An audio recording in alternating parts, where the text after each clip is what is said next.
Hello folks, we're going to do some flight simming today. I've already got my flight plan made with a FS build. I'll show that to you. So here's the route.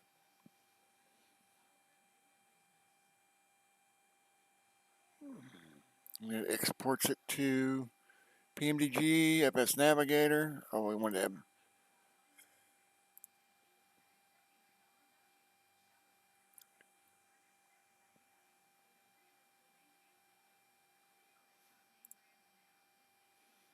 so tell it to build.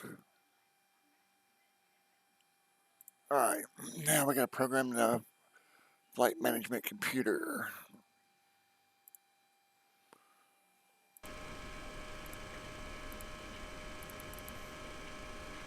Alright. Get our speeds and everything set up.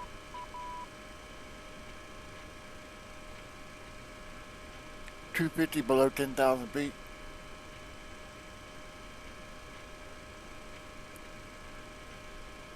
Turn that on, turn that on. We're going to cruise at 28.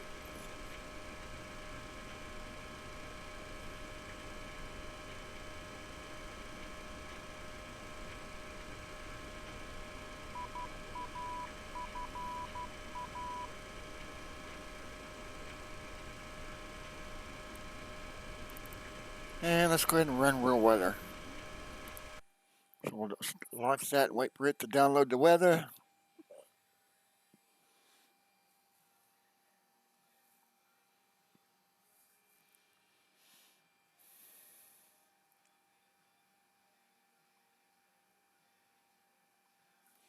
And let's go to Zoom panel. And turn TCAS on. Go to radio, turn the TCAS on. Close radio. Go to overhead. Set our cruise at 28,000. Turn this noisy thing off.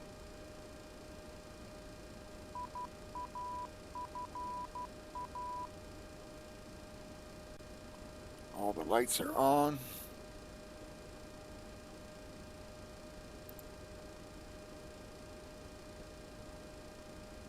And let's program our FMC while we wait for weather to download. Alright, so we're going to do init. Reference airport is Katl.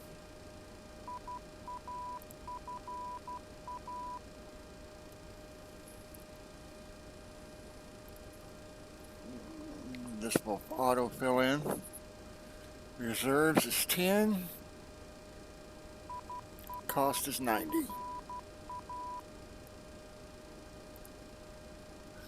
And 28,000. Execute. Now they're out. So we're going Katl to Kphx.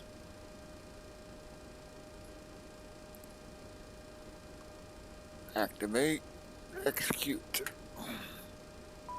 And now go to index. Takeoff. 10.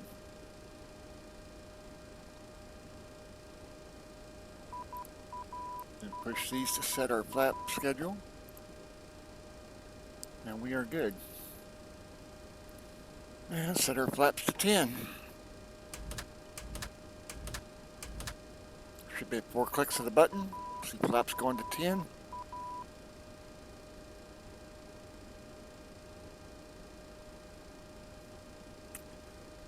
Alrighty.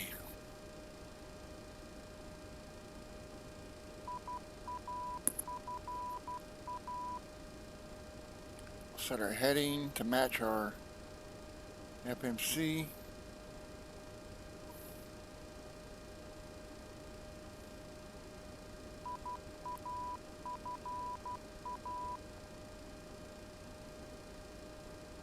I might take law out. Let's see. Because they're pretty close. Yeah, we're going to move NASA up.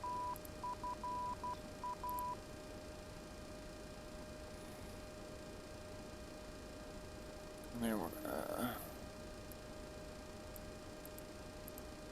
there.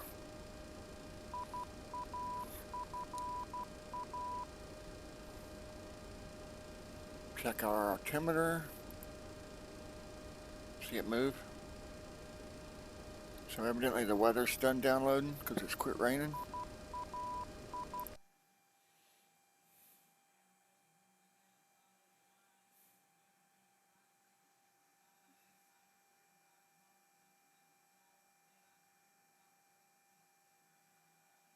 Best I can tell, it's done. Alright, so I guess we're ready to push back. We'll zoom in on the airport.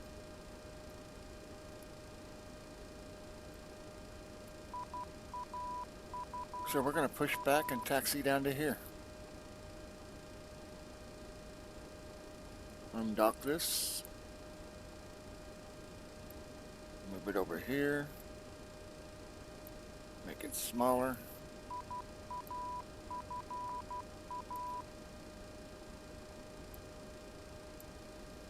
Alright. Oh, I don't have my flight stick turned on. Turn my stick on.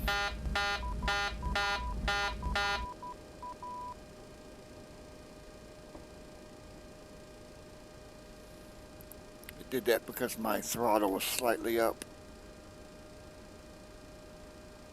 Alright.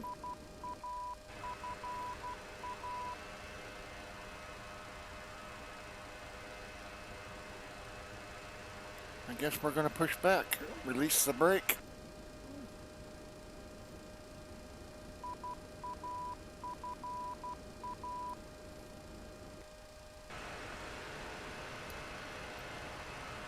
And push back.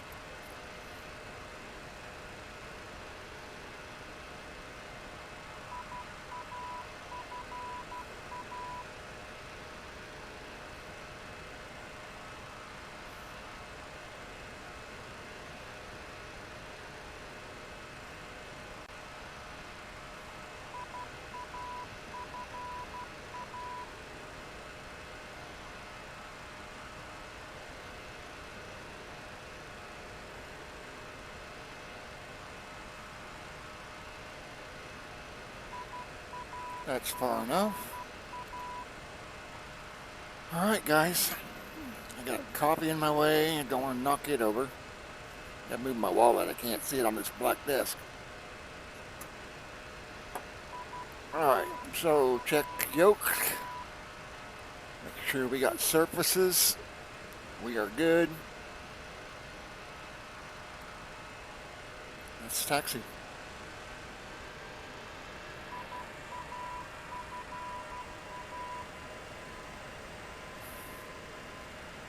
So the one closest to the runway goes all the way down. So we're just gonna cross over right here.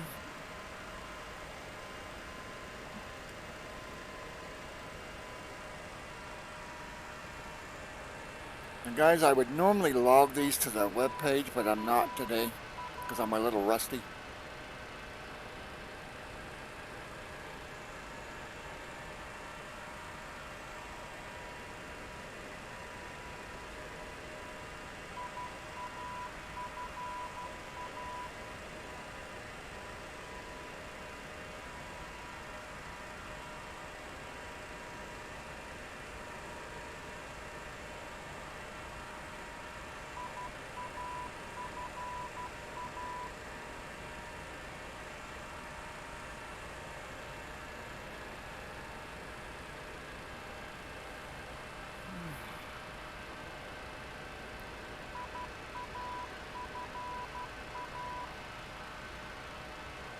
Wind's blowing me. Wind is blowing the tail to the left, so it's making the nose go right.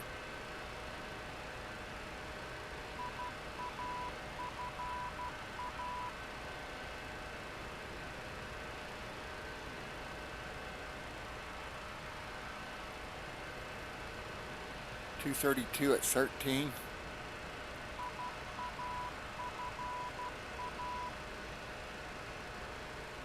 So 270 is the right direction to take off in. I'll say the winds here normally blow out of the west.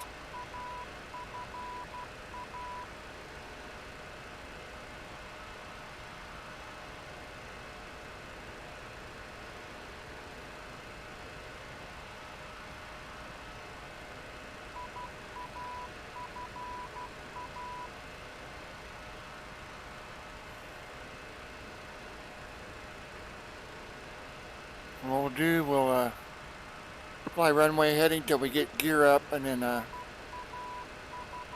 we'll let the flight management computer take over.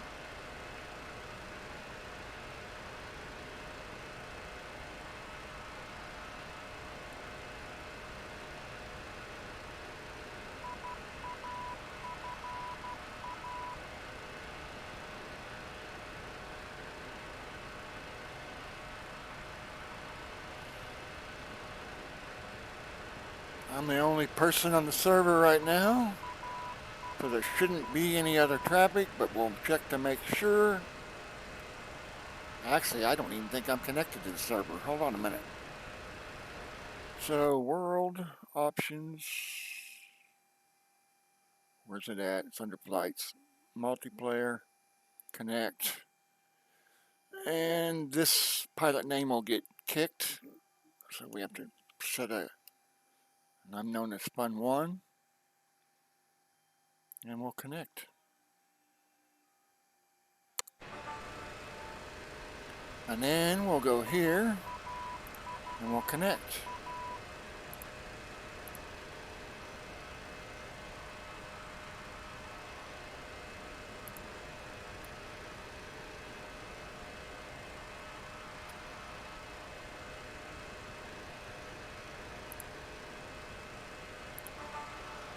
Alright, now you see my dot, my call sign, heading, and speed. That ain't heading. That's not my heading. I don't know what that is. That might be my altitude. That's altitude, that's speed. Alright, so we're on the server now. Don't need this up anymore because I know where I'm at. So let's pull into position. Oh no, there's one thing I do want to do. I gotta edit my route. Slash command edit slash route.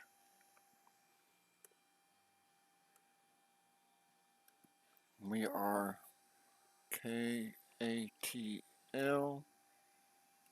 to Kphx and the Pmdg Boeing 737-700, flight level 280. Is my route still open? This is our route.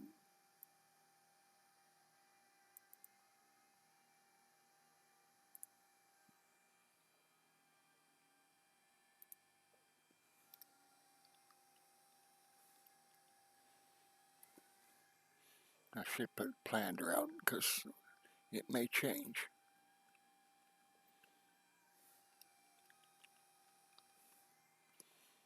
And if I did everything right, it should edit my flight plan.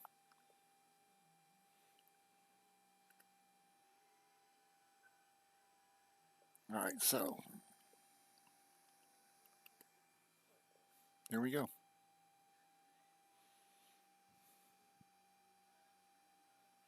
There's the planned route. Alright, we're ready for takeoff. Check my altimeter one more time.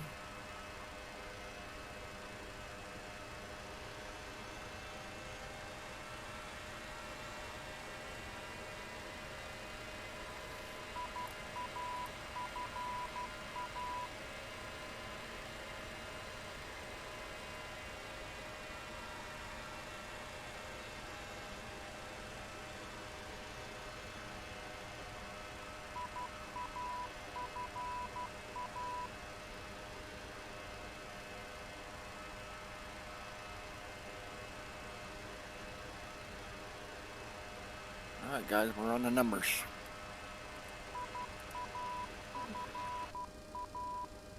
Let's do runway heading rather than...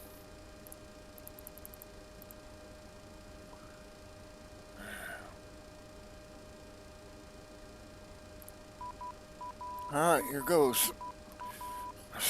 Brake. Start bringing the throttles up.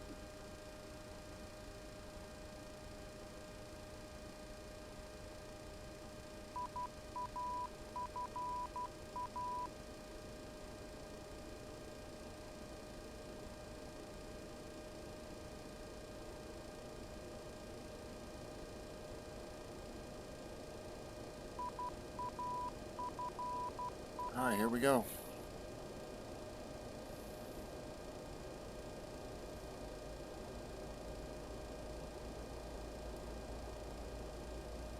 Getting some a little bit of right rudder. 80 knots.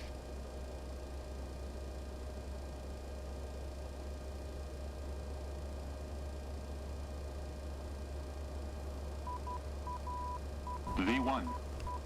Rotate. V2, rotate. V2. She's not rotating. There she goes.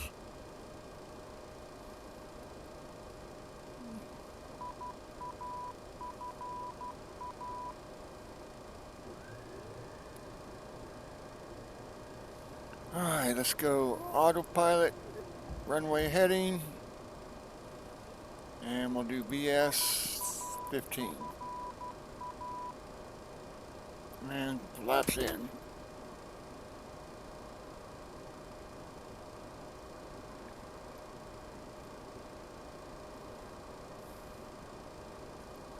Get up to about 3,000 feet and then I'll turn direct.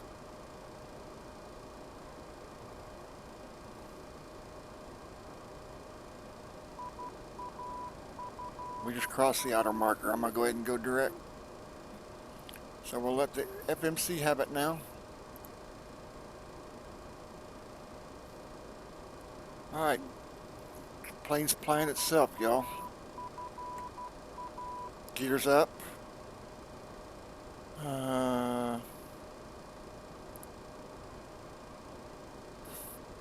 Flaps are up. And outside air temperature is plus 18, so we don't need anything to de-ice right now. Leave our landing lights on through 10,000.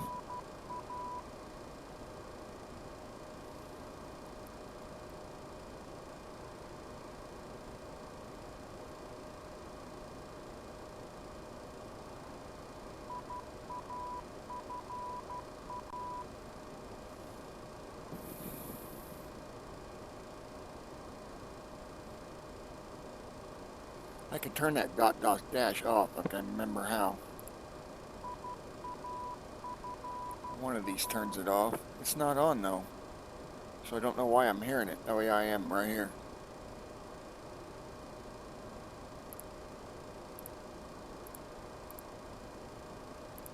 There, I turned it off.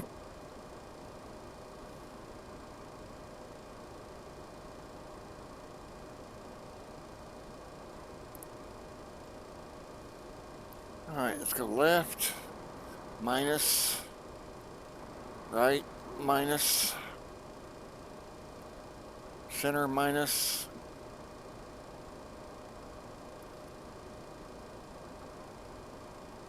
Alright guys, we're getting ready to cross through 10,000. Whenever we get through 10,000, we'll go. This speed will increase, and we can turn off our landing lights. See speed go up. Now we can turn our landing lights off, turn our logos off, turn our wings off. Put these to flight. And we're going to turn the wing tanks off. And burn the fuel out of the center tank.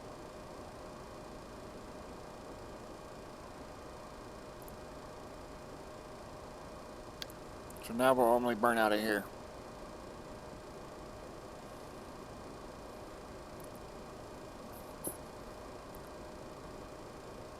And we're on through 11,000 for 28.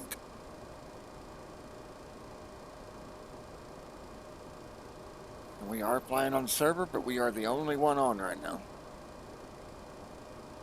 Oh, I need to fly a flight plan on here. I remember how. Is it exclamation FP?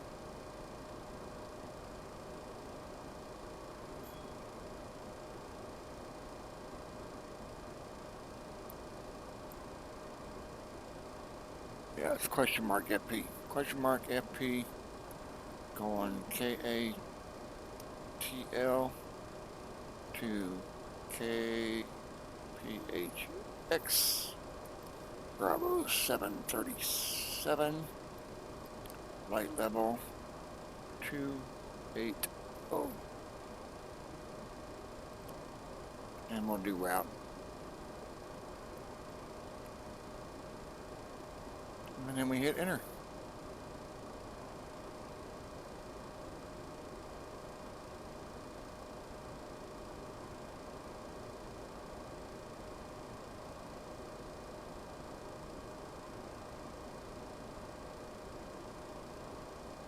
Oh, wait a minute.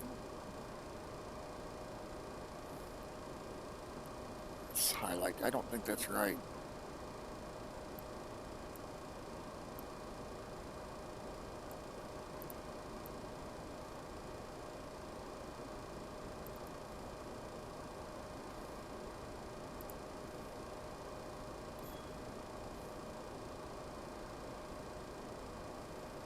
Plus FP.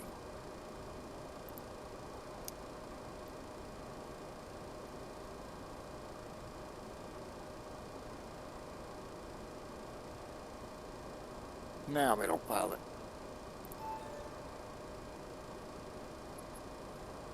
And I heard the page wing ding, so it was accepted.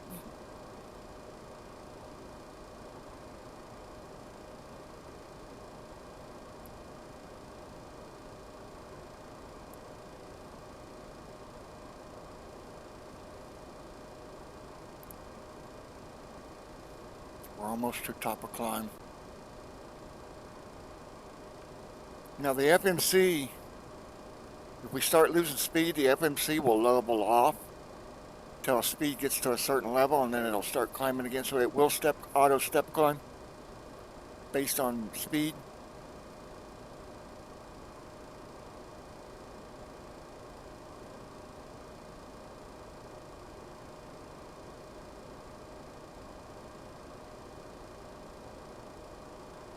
So see, if we start losing speed, it will lower the nose to get the speed back. And that's why you see this go up and down. And at our current speed and current rate of climb, we'll be at 28,000 at that arc. That's what that arc is.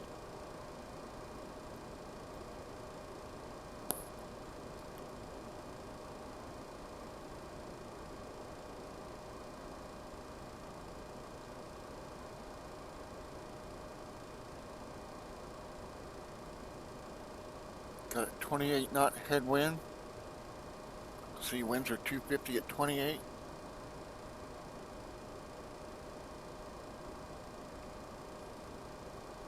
Showing 255 at 23 up here. Oh yeah, they're in sync. So guys, sit back, relax, watch a movie. Unfortunately, I can't do in-flight streams anymore because I'll get DMCA'd. Oh, it's below freezing, so let's turn some heat on.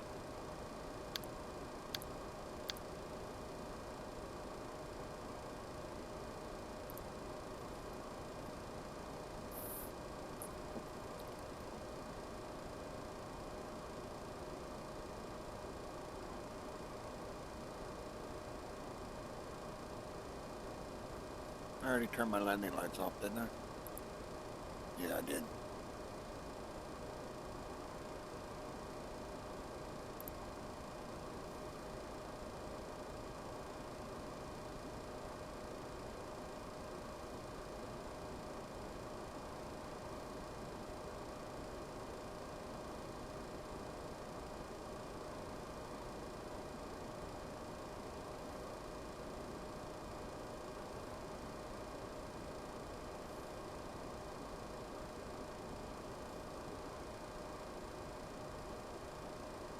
See, we crossed NASA, so it disappeared off and went to the next one, which is that one.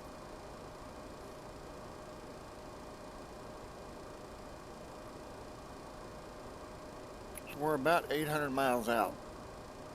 900. There's 100. There's 300, 600, 700, 900, 900, 9.5. And at 400 and some, that's about a 2.5 hour flight.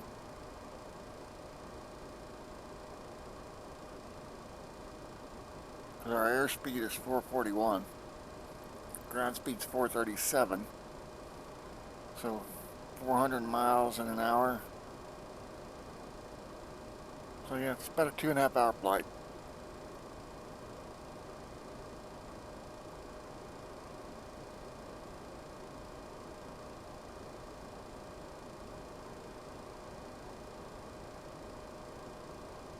We're getting ready to level off. Oh, altimeter 299.2 above 18,000.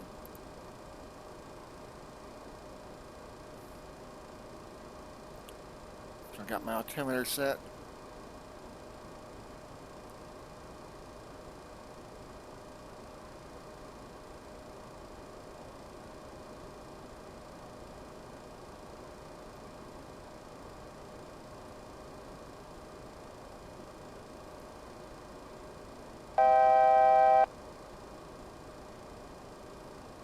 That's the server talking to us, saying that unnamed pilot will be auto-kicked.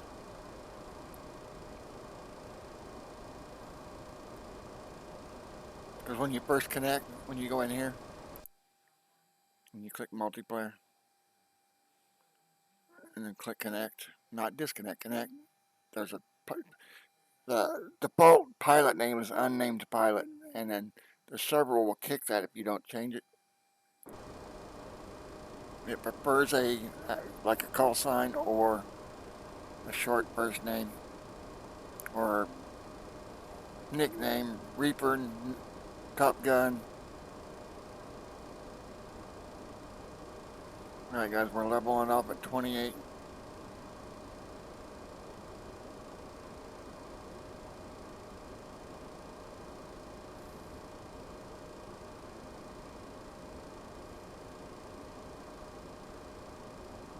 Like I said guys, this is the Pmdg 737-700.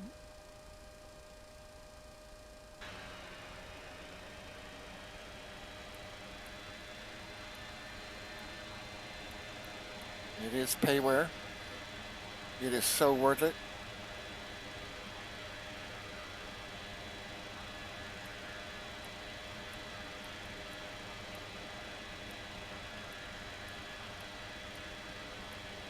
You can get skins for it like Delta, Southwest, off of FlightSim.com. I just recently did a hard drives format, and I haven't got all my stuff back on yet. But I painted a Janet skin for this plane, and it actually made it into FSX. And I was paid for it.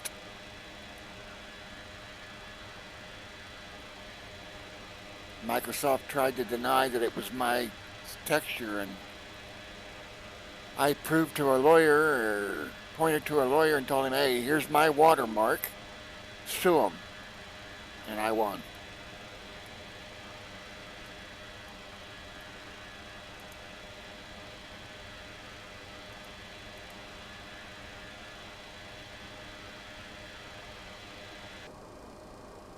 That was,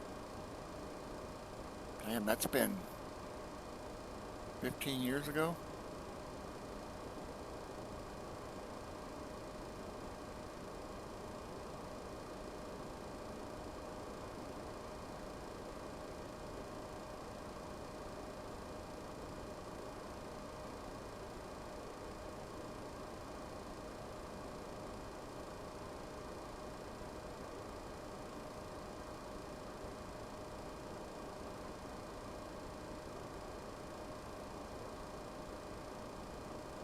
Alright, we just crossed that waypoint, headed to the next one.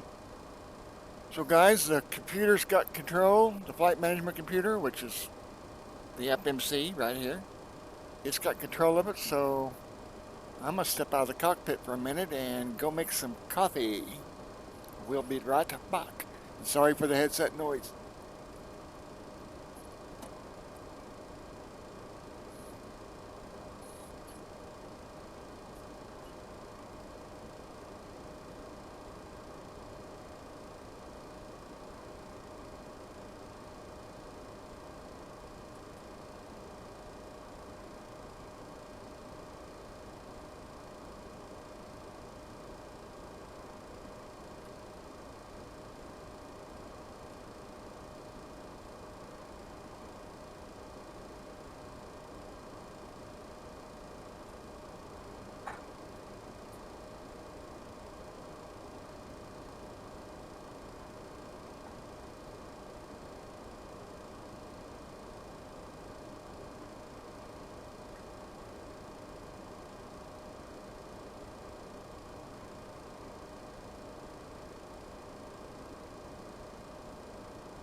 I need a new headset. But we're back in the cockpit.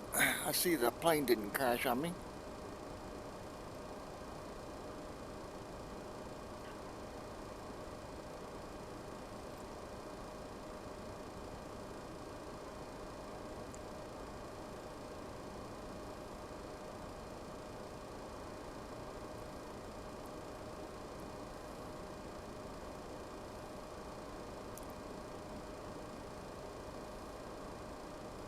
And high rise and such I can't say that. Sus turtle, something turtle, and Sissus. Thanks for the follows. Appreciate it.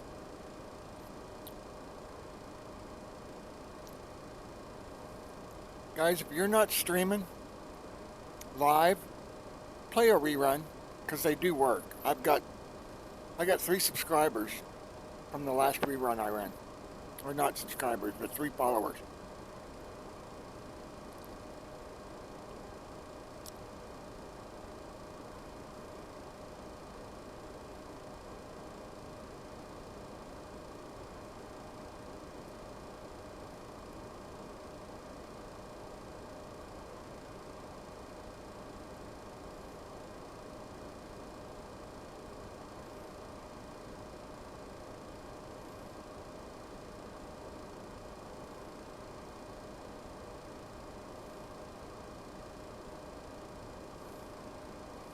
Guys, go grab a cocktail or a coffee because this is going to be a boring flight.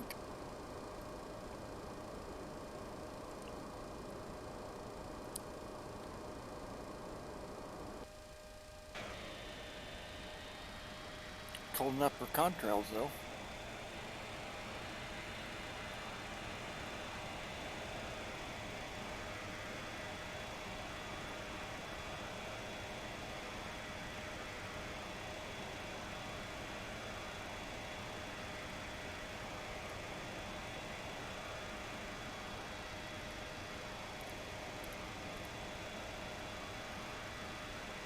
It's a down arrow on the noon pad. Then bring it up a little. There we go.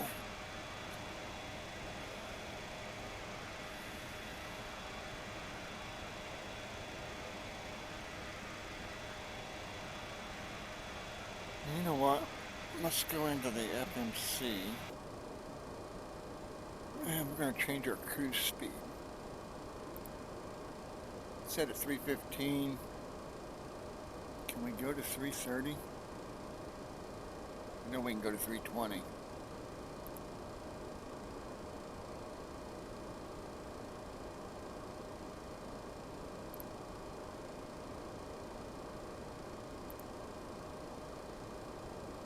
Might even get away with 330.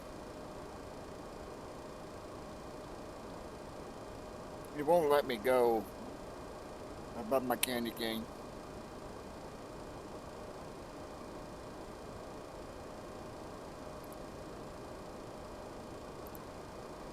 And that's not quite on it.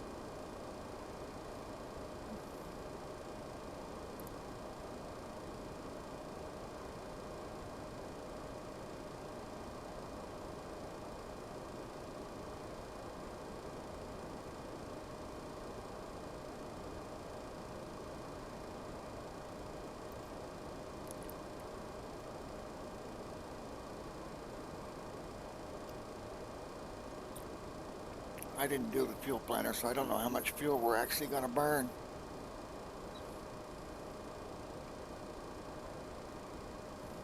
And I didn't log it to the virtual airline either. We run a program called Smart Cars that sends plane data to a live data to a web page. And it keeps a pilot log, and then the site issues awards based on number of flights, miles flown, and flights flown.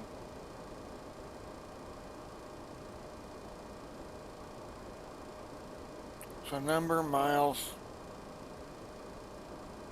and let's say numbers.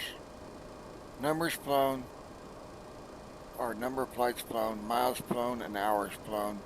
And then It issues a award based on your landing speed. Anything minus 600 and below, like 500, 400, that's considered a non-crash landing. And it issues awards based on that. Like minus 10 is greased, platinum greased, or grease platinum. And then 25 is grease gold, so on and so forth.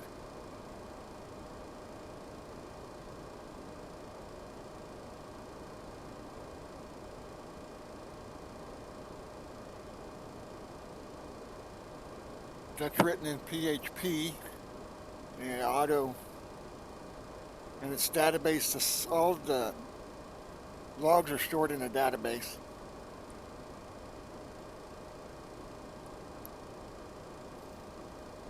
The database gets backed up twice a day.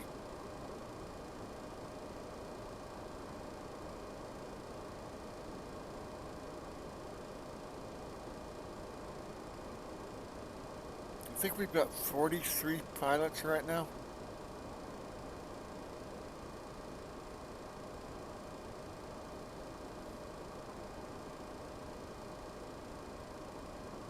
Oh, we crossed Chook while I was gone, huh?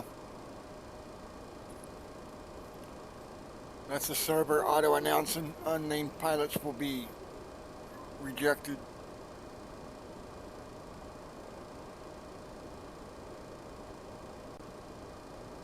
And the server we're running, guys, is just FS Host. You can go to chocolatesoftware.com, download FS Host, and host your own server. But Chocolate only does 2000, 2002, 2004, FSX, and P3D. I can't remember if it does X-Plane or not. But if you want to host your own Microsoft Flight Sim 2020 server, then you have to go get JoinFS. JoinFS does everything but 9. So it'll do anything above 9. So FSX and above, and it will do X-Plane and it will do P3D.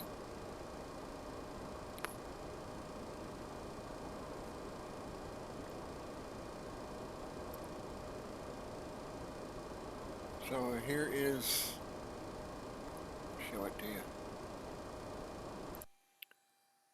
Here's the FS host server. And then the JoinFS server is right here. If I can get it over here. Here's the JoinFS server. See, we're network connected. FlightSim is not connected because this doesn't work with FS9. And then I go view, public hubs. And there's nobody on right now. There was 5 people flying earlier. There was a virtual Air Force. 5 virtual Air Force pilots were flying earlier. I can tell by their call signs. Mustang 1, Mustang 2. That's the JoinFS server. Just Google JoinFS. And 3.16 was the last one that will host all of them in one program, because after that they split them up. So depending on which server you want to run, then you have to download that version. Like I said, 3.16 was the last one where it did all. You can host them all in one.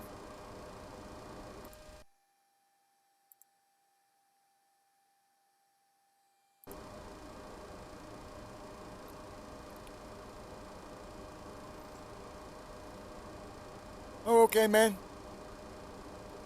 You have a safe day at work, Rick.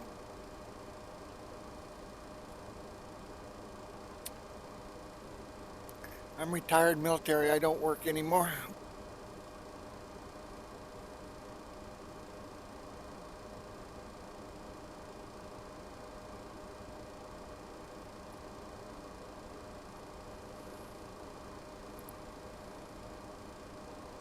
Like I said, have a safe day at work, everybody that's happened to work today. And the Super Bowl is tomorrow? No, this is Friday, is it not? I got drunk last night, y'all. I lost today. So Super Bowl's not for 2 more days. Yeah, one of the guys that lives here in the complex is like, hey, I'm going out to eat. Do you want to go? And I'm like, yeah, if you take me out to eat and let me stay and drink for a little while, I'll buy your supper. So 5 cocktails later, and I was ready to come home because I haven't drank in a while. And I was drinking Crown and water. Whew. I could get a double Crown and water for $9.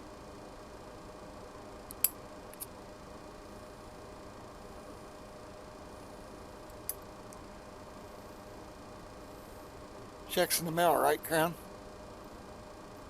And guys, I'm sorry I smoke on stream. It's lit, it's just not puffing very well.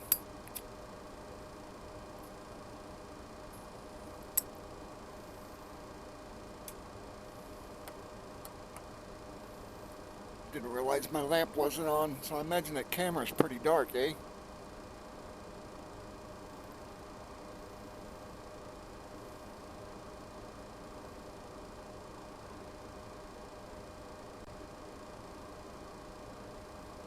So like I said, guys, right now the FMC is flying it.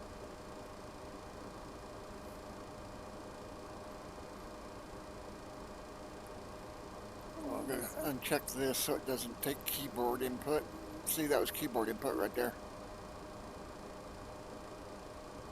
Because some of these buttons don't do right.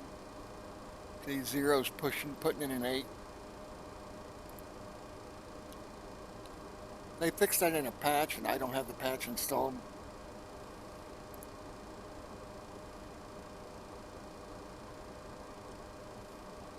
Oh, let's look at the map.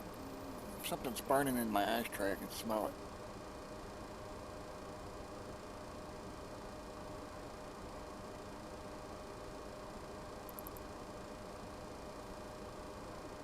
And there's the route.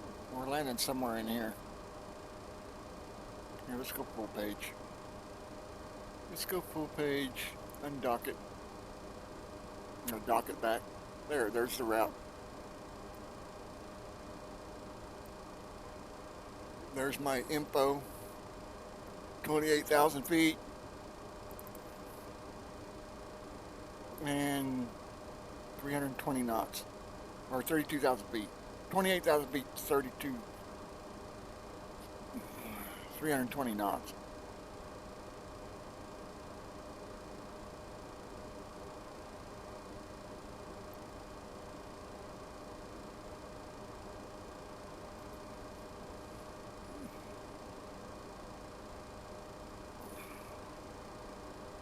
And FS Navigator's free now, guys, because the guy doesn't support it anymore.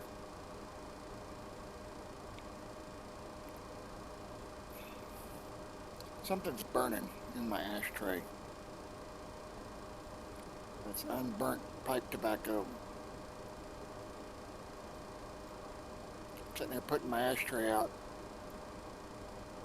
It's under my keyboard. On the shit. Pull out.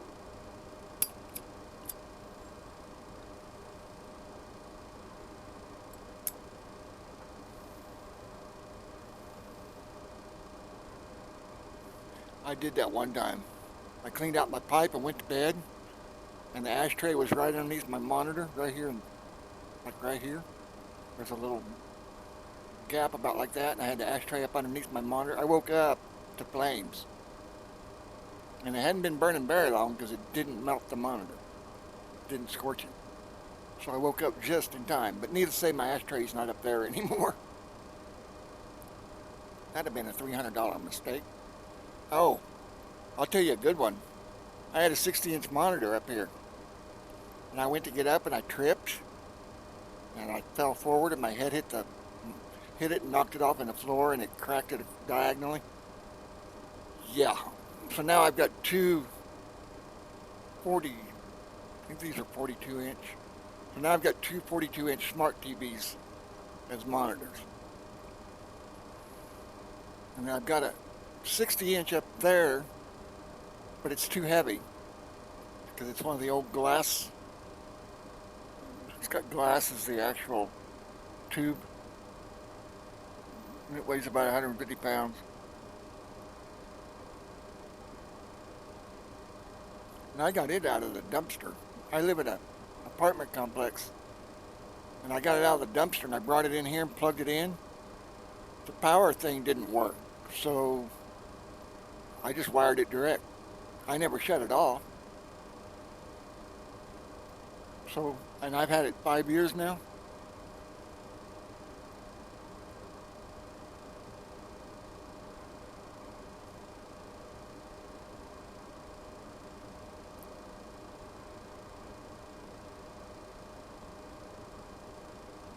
Outside temp is -10.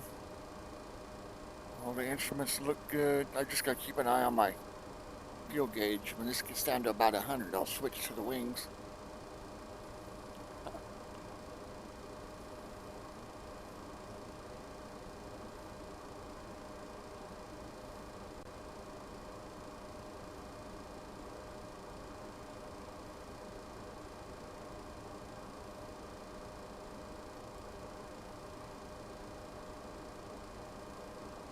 Let's do this while we're waiting for the flight to go. Let's pick a runway and program it into the FMC.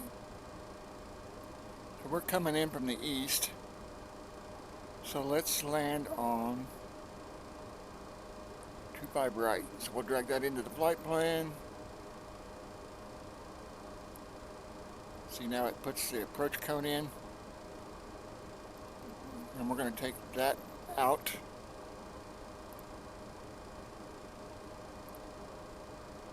And we'll zoom out.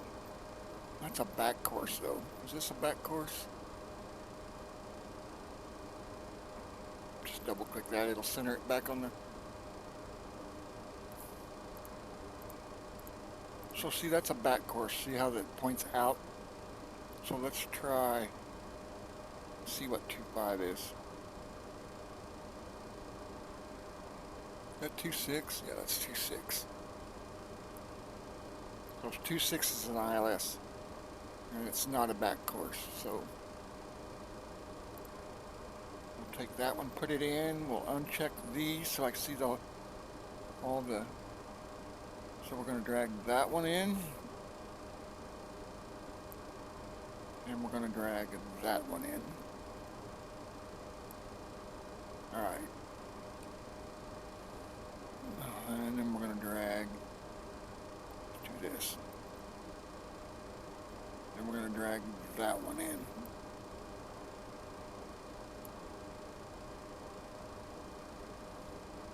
And now we'll add them to the flight plan.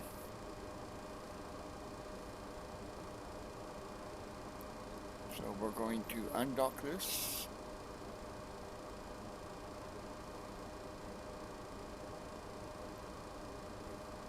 We're going to go to the FMC. So after Albuquerque, we're going to add IKOZE, IKOZE. Make sure I'm spelling that right. And put that right there. And then DELSE, DELSE. And then Caleb, Qualib, I don't know, K-A-L-I-B, or Q, Q-A-L, I-B, next page, that will go there, and we'll execute it, and what did I say, 2.6, we'll go to approach departure, go arrival, find ILS 2.6, put that in. Clear, clear, go back to our legs and fill in any blanks. So Jaggle's going to go up. We'll move Jaggle up.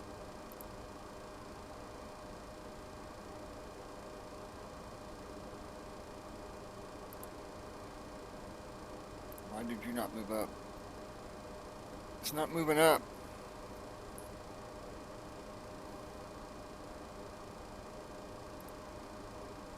Okay, we'll move 26 up. There we go. Execute.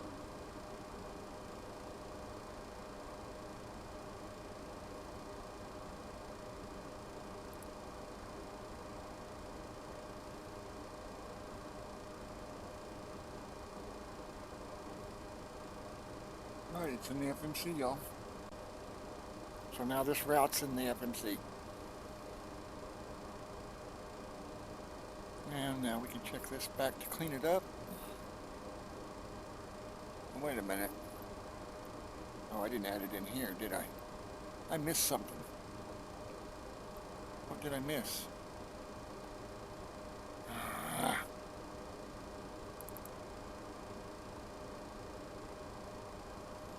Alright, go full screen. I screwed something up. Now I gotta redo it.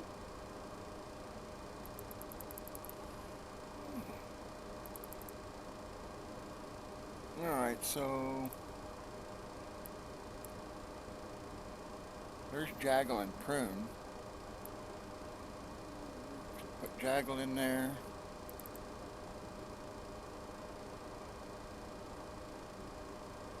Then we'll go Torde.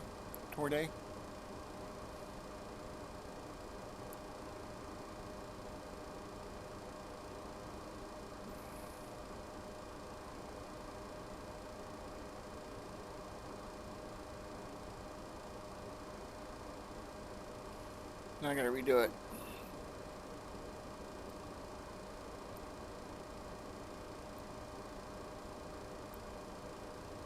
Clean it up.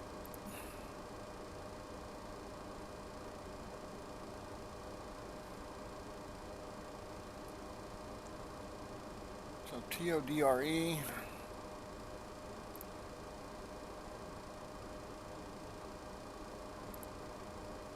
TODRE.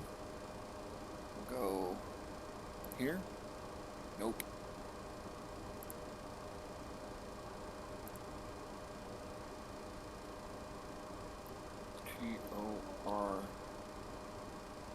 TODRE. TODRE. It goes there. And then Jaggle. Jaggal.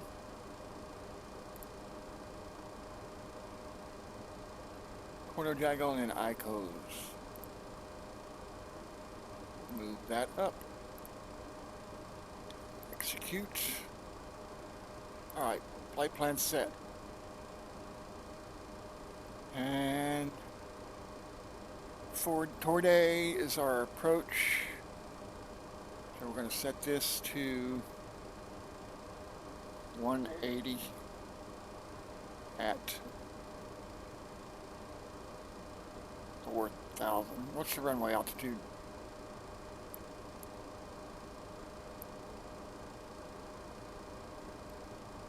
Altitudes of 100 or 1,000 feet, 1,100 feet. So 2,000 above that. So yeah, 4,000 will work.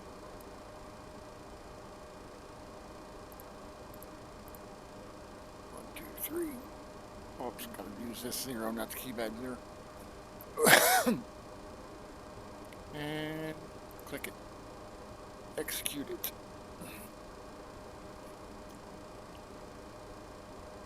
So I know to descend to 4,000, and that will be my approach altitude.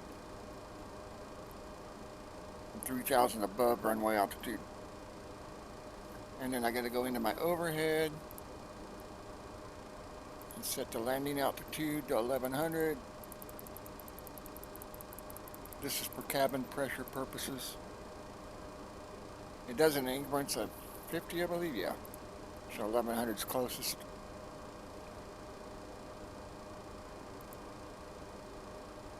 Alright guys, we're ready. I mean, I still got to tune my radios and stuff, but I haven't done that yet. I'm not close enough for that.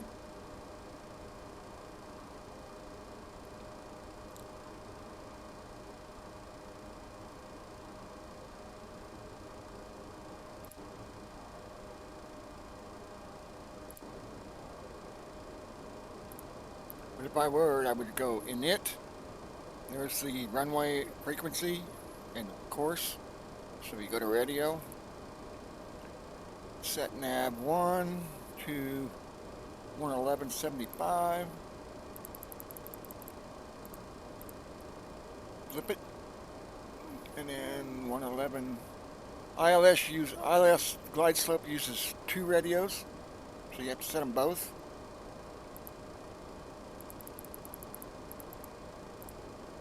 $111.75.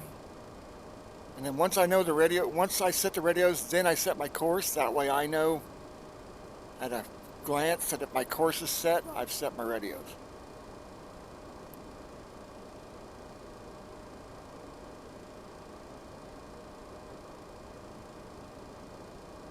And that's the approach course. So now I can close this. And now I know by looking at my course that my radios are set. Just a mental note that I make. So I know, yeah, like I said, if I look up and see a course, then I know I've already set my radios. And we'll turn keyboard input off so we don't accidentally input something.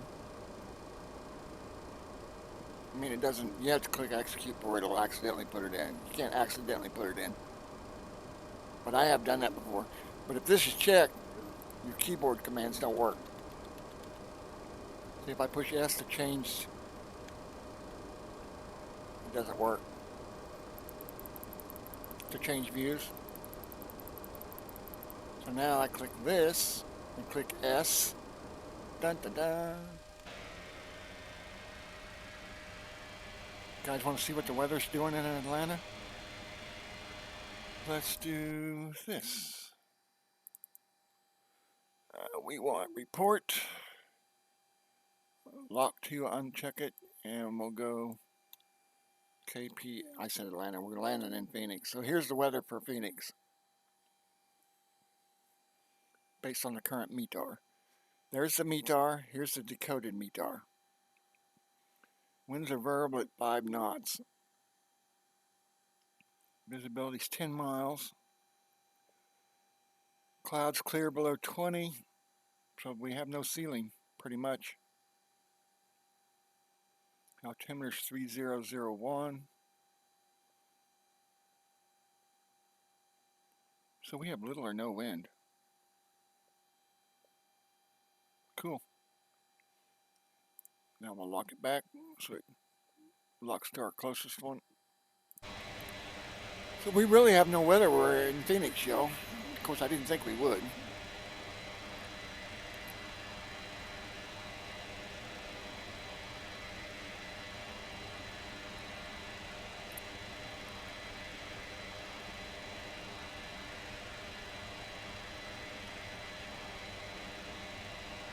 Was it cooled off now? Because I don't see any contrails coming out.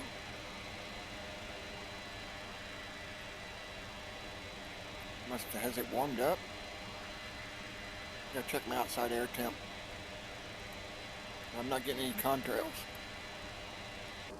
-9.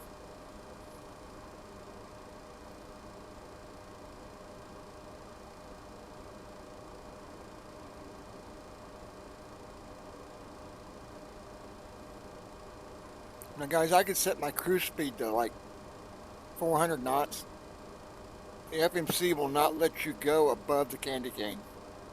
The overspeed candy cane. But as I lower in altitude, the candy cane will go up or down depending on your altitude.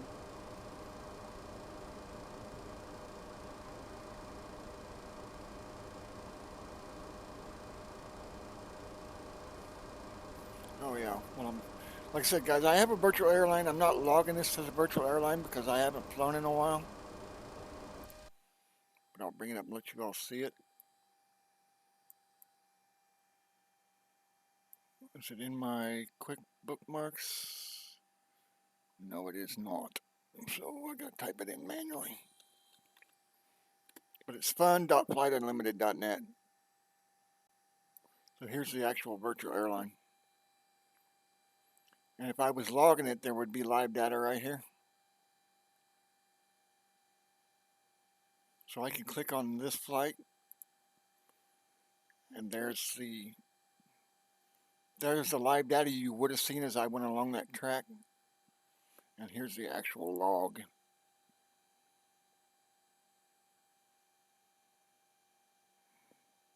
And then I can go, I know I can't, I gotta log in. Hold on, I gotta log in or it won't let me see my flight plans. Alright, so like I said, I wrote it so it in PHP so it auto issues awards. Here's the last award I received. I had a landing on with a -10 and under landing rate. So that was the last award that was issued. And that was issued on, it tells you right here, that was issued the 7th.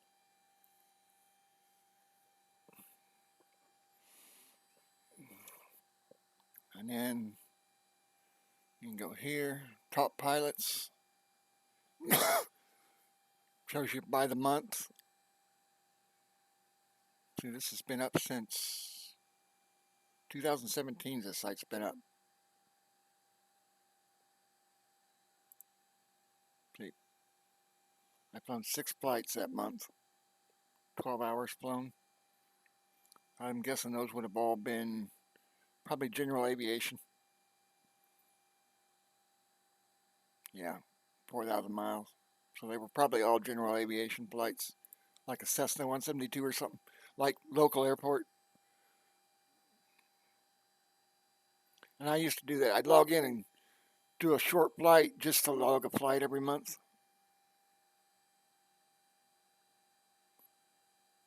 And these routes are based on real world routes, y'all.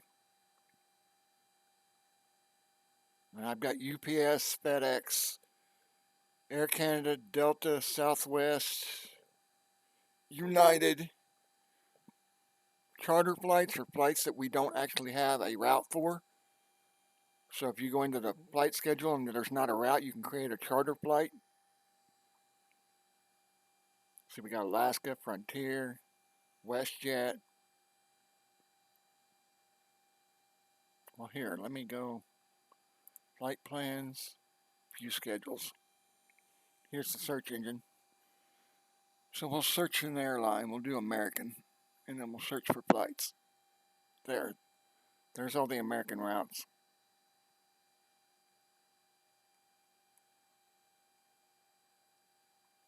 I gotta redo this page because the background's not working right on there. This should be white. This table should be white. Or the lettering should be white. I don't know why it's gray, so I gotta change that. But yeah, so that was American. Let's do Asian. I don't think I've got any for Asian, do I? Oh, I do.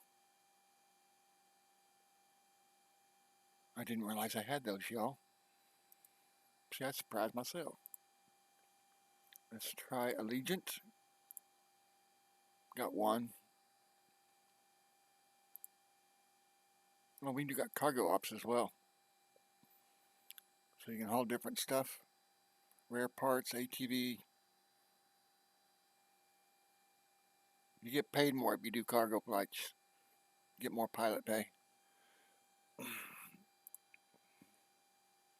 Here, you can create a random flight.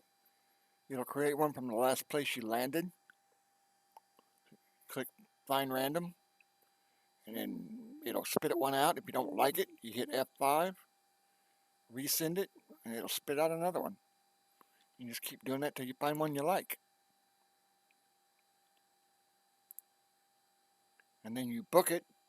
And then once you book it, then it'll be in smart cars.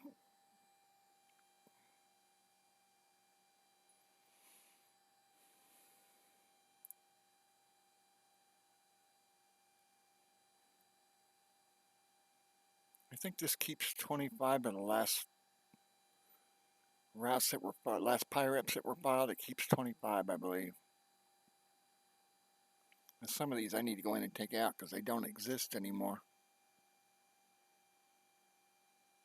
FS Economy. I couldn't think of the name of that. I'm in the process of rewriting this, so we will have our own FS Economy. Of course, it's hosted by Modding Unlimited. That's the name of my website.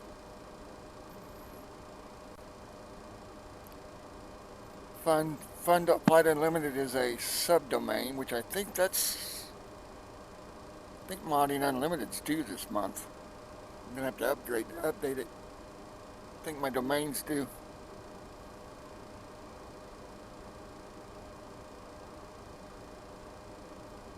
And again, everyone, welcome to the stream. I was bored, didn't want to play. I bought a new game and I didn't really want to play it, so we're flying. And I should have actually logged this, but I think I've already did a flight for this month, so I mean, you don't have to log a flight every month, but it's preferred. I don't think, I used to have it set up after 90 days you went inactive, and the only way you could go back active was log a flight. But I think I turned that off. Guys, I gotta step away for a minute. We'll be right back.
Alright folks, I'm back. I had to get something in my stomach besides coffee.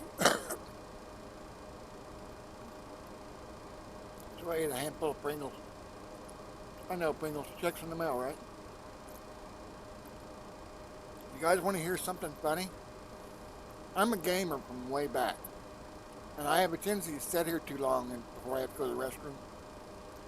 And I was watching reruns of some of my past streams when I first started. And I had a bad habit of getting up to go to the restroom. And as I was getting up, I was unzipping my fly on camera.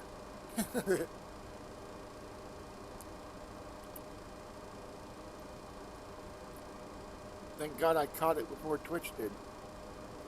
But I had to go in and delete all those videos and and tell myself, all right, make sure you're not in front of the camera before you unzip your fly. So now I wait till I walk around the corner over there. And I had no idea I was doing it.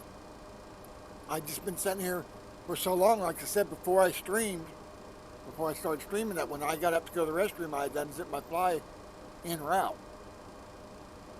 And I caught it on a rerun. Caught myself on a rerun doing it. And I think there was 4 or 5 of them that I had done it on. So I had to delete my video archive. And like I said, it was just something I didn't know I was doing.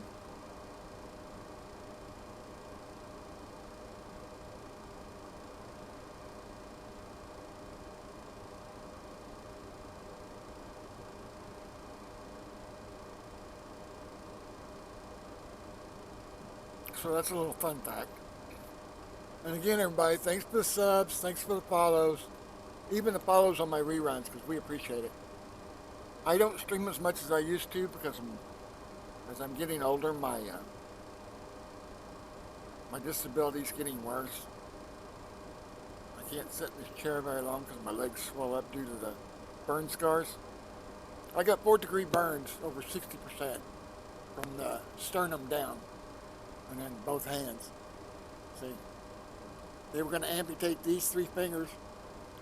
My mother wouldn't let them because she told the doctor that I'd rather have 3 bad-looking fingers than no fingers at all. These 2 recovered. This one did not. And I was wearing leather gloves on both hands. But I got burned on both hands, my sternum down in the front and the waist down in the back, all the way to my ankles. The only reason my feet didn't burn was I had black leather boots on. But it was in a gasoline explosion. 4th degree, over 60%. I can't go outside because I'll reburn. And I can't go outside in cold weather because my feet will freeze. Because I have no circulation. What is going on? My speed is cutting back. Did the weather update?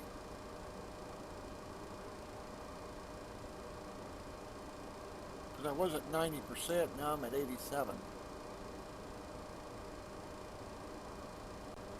So either the winds change directions or change speed.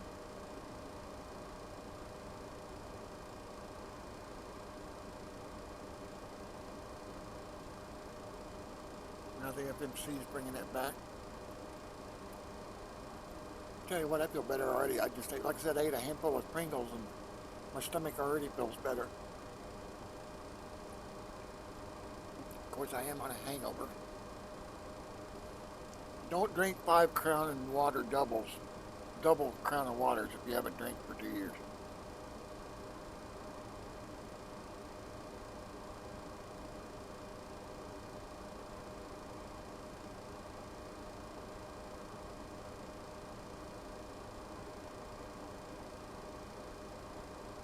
So how, are we even halfway yet?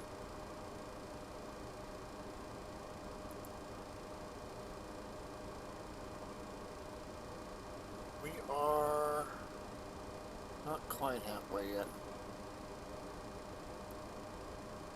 Not quite halfway. Oh, we're not even. Halfway is about right there. So no, we're not.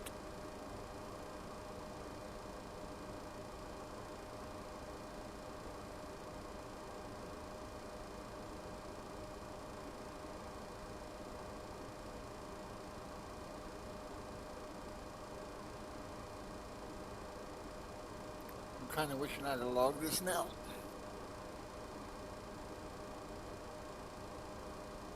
I don't even know if I've even got a route. Do I even have a route going there?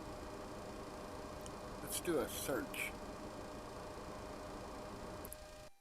Search and see. I don't think I have a route going there.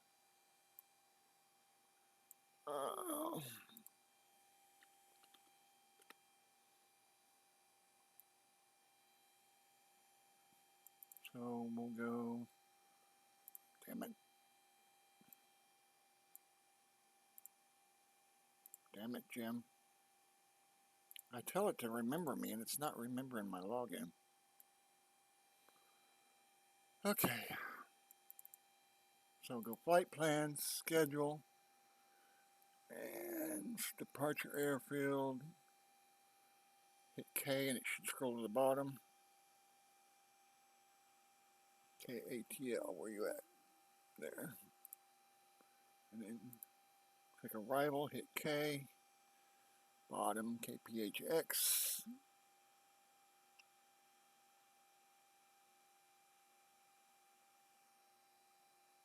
That's not what I picked.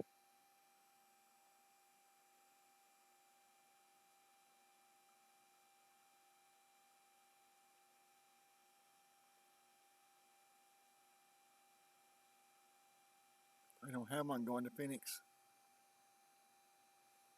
Oh yeah, I do, right there maybe. And then search. Oh, we do have flights. So see, I could have logged it.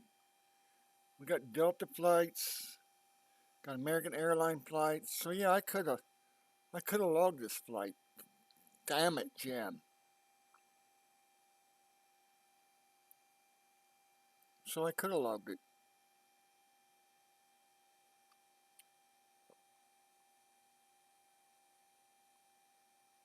Oh well. Too late now. So I could have logged that in.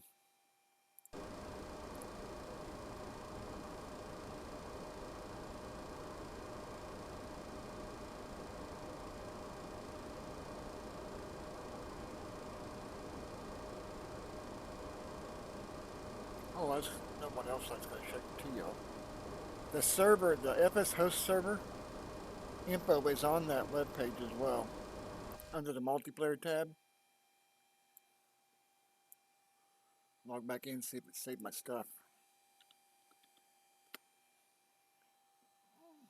And it did. Alright, so yeah. So if you want to know if the FS host server's up, damn it, Jim. Damn it, Jim. If I say damn it, Jim, I'm quoting somebody, I'm not cussing. So if you go right here, multiplayer, there's the server info.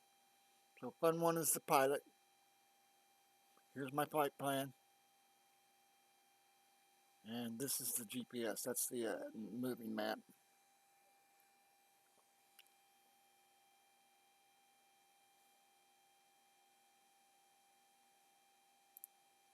I haven't done a map for the Join FS server yet.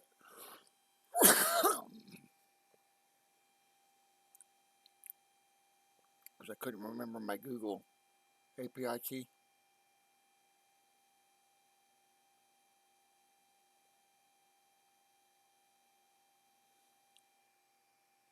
But I'll get that up in the next couple of days.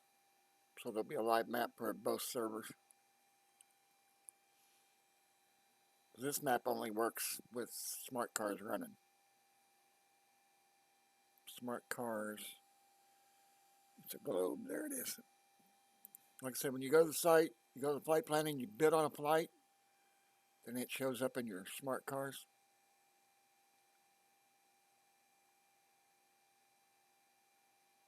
See? So if I click on ACARS or flights, see, I don't have one. I didn't bid on anyone. So anything you bid on the site, and only bid on one at a time, y'all, it would show up right here.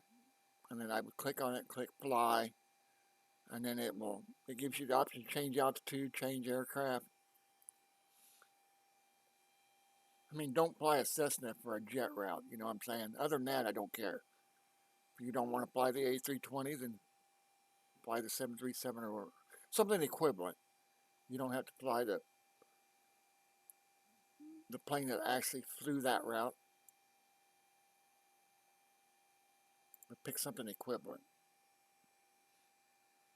I'm a 737 guy, so all my flights are in the 737. Unless I just want to log a flight and then I fly a Cessna or a King Air. But the Pmdg is my favorite, as you can see. And then, like I said, here's the pilot badge, tells you total flights, hours flown.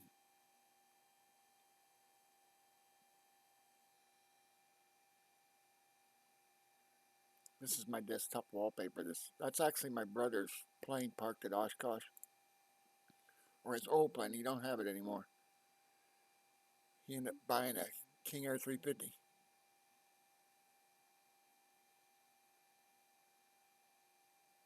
But he used to fly Caterpillar parts out to Denver.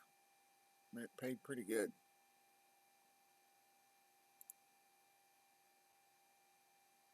He had a buddy that owned a construction company out there, and he paid my brother to fly parts out, cat parts.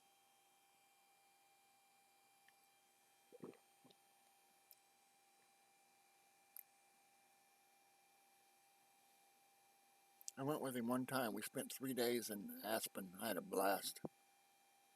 He actually let me fly home. I could fly in the air, but I couldn't land it or anything.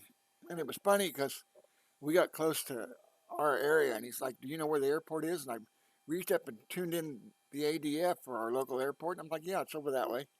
He's like, "How do you know that?" I'm like, "I fly every day on Flight Simulator." He's like, "Oh." And it was funny. I give him, whenever I got 2004, I give him 2002. Told him to log into our FS host server, and within 2 weeks, he learned VOR to VOR navigation and was instrument qualified. So thanks to Flight Simulator, he got instrument qualified because it taught him to use Flight Simulator as a learning tool to get instrument qualified.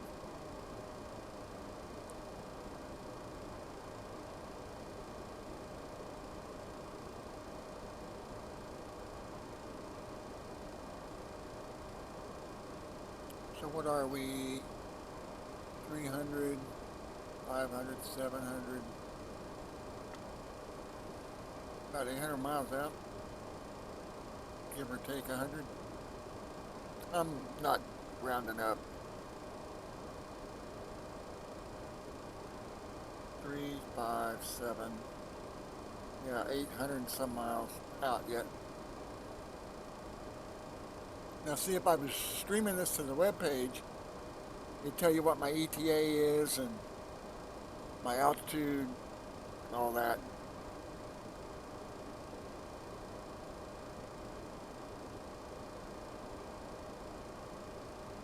I have a weather radar program for this plane, but I don't know where it's at.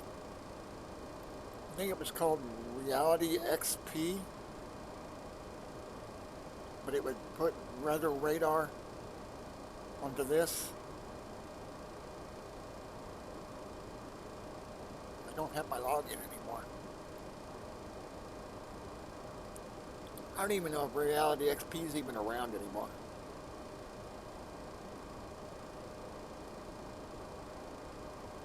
Like I said, guys, I smoke on camera. I'm going to apologize for it. All I can say is if you don't smoke, don't start.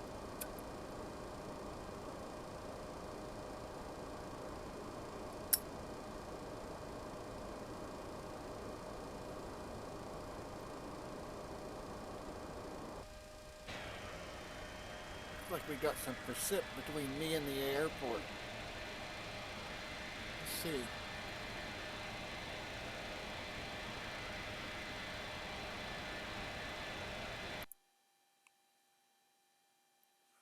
I'm not really sure why Steam's open. They don't need to be open. So what's it doing below me? It says it's clear.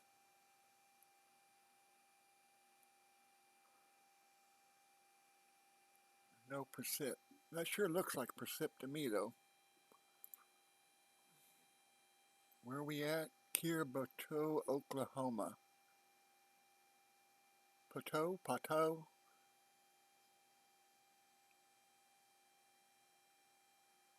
Don't know how to pronounce that.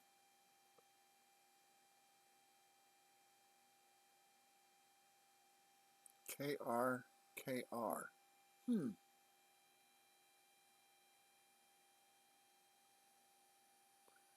Winds are 220 at 9 knots below me. Still no precip, but it sure looks like precip below me.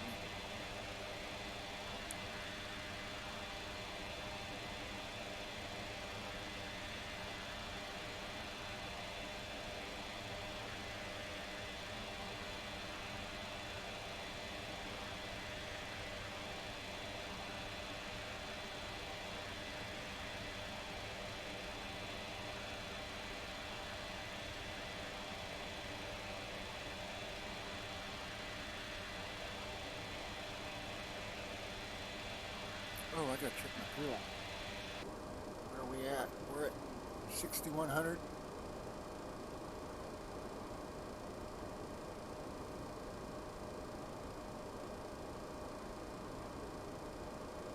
We're burning at 3.5 and that's 3.5 a minute. So 7 a minute.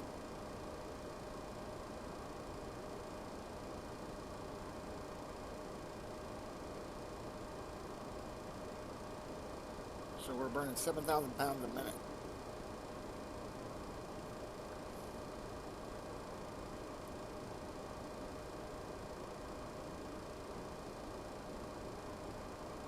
That can't be right. That's an hour, isn't it? Isn't that an hour?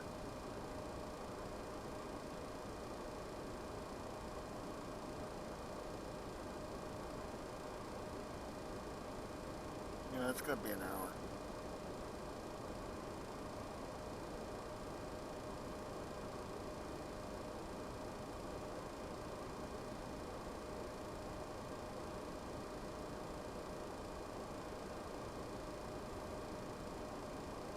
I really don't know. I'm assuming this is an hour.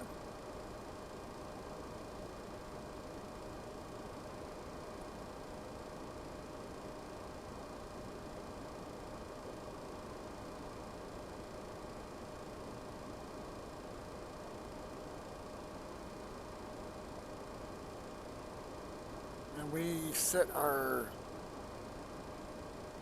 power, our FMC, we set it to 90, so it should stay around 90% throttle. I think I can go 95 to keep it in green.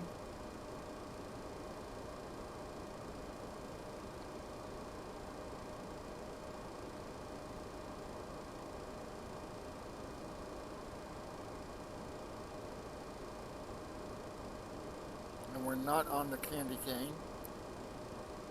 We're just shy of the candy cane, but not by much. If the wind shifts, the candy cane will move. But the FMC won't let you go above the candy cane.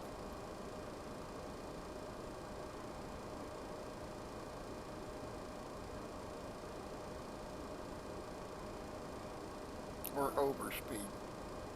Same thing. Candy cane overspeed. If you go above that candy cane, you'll get a overspeed notification. Audible notification.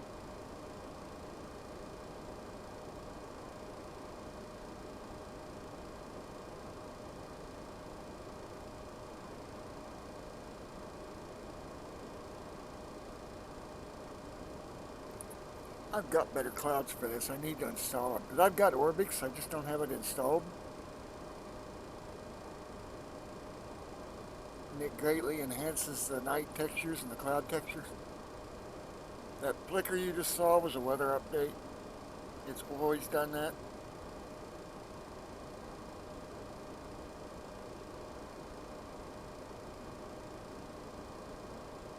And again, everybody, thanks for stopping by. This is Flight Sim 2004 Century of Flight. If they even still sell it, I think you can buy it for $10.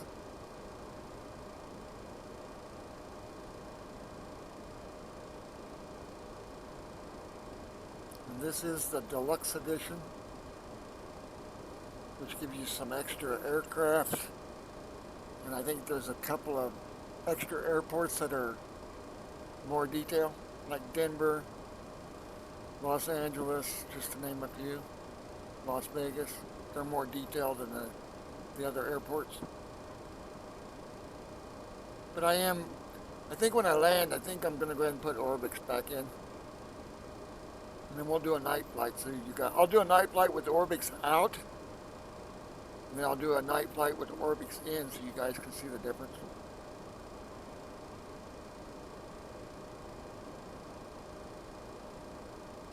I'll do it with no weather.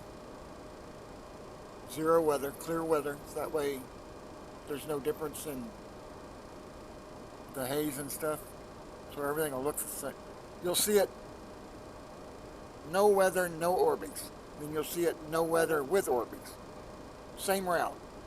Same route, same altitude. So I might do like a short route from like Kansas City to St. Louis in like a King Air.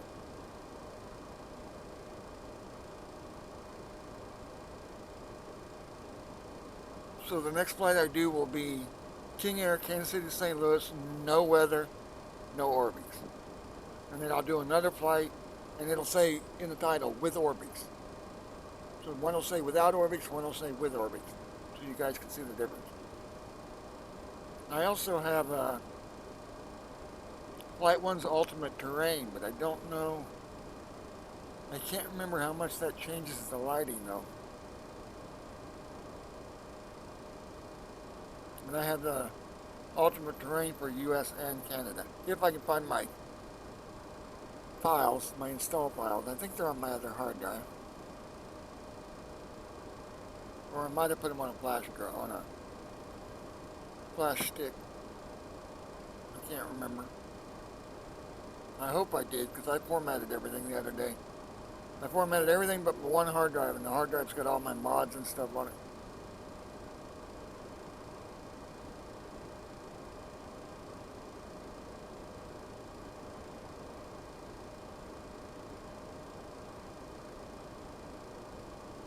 I'm running 5 2-terabyte hard drives. And I've got one of them partitioned in half. Flight Sim's on one of the partition and Escape from Tarkov's on the other partition. And there's nothing else on that hard drive.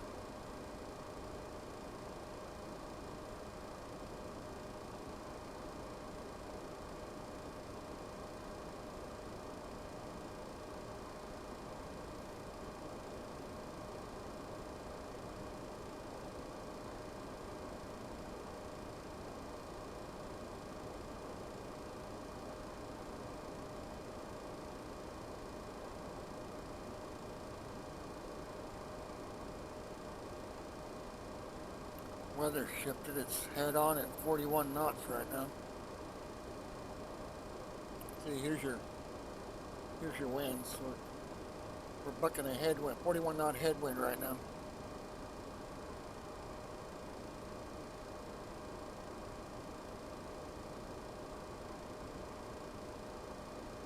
The plane just turned to compensate for it.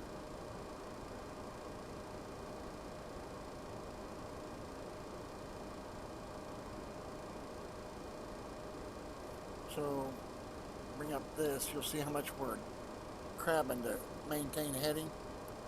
And right now we're not crabbing that bad.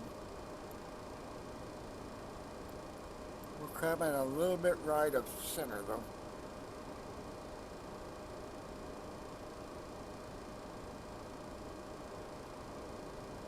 And we are in, what airspace are we in?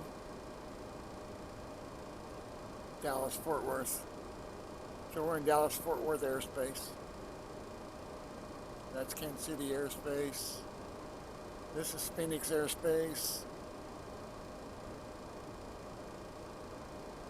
And we are just, I think we're just over halfway now. See how we're crabbing to maintain our heading? All right, cool.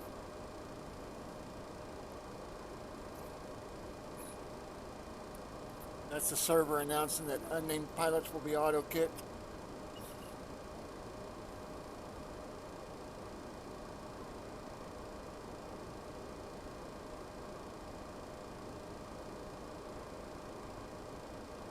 I think it announces it every 10 minutes.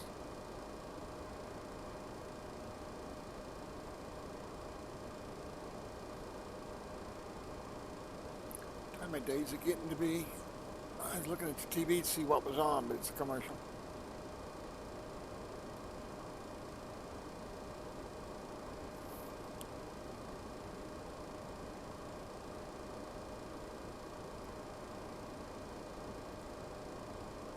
We land, I'm gonna have to eat.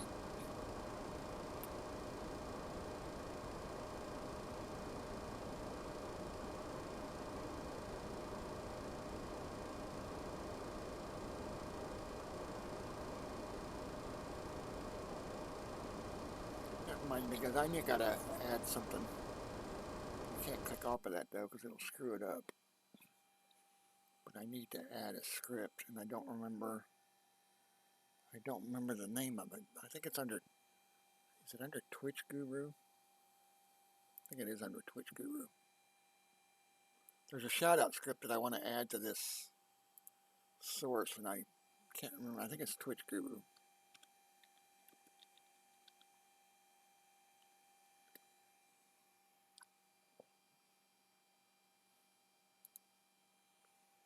We'll look real quick. It's a shout out script.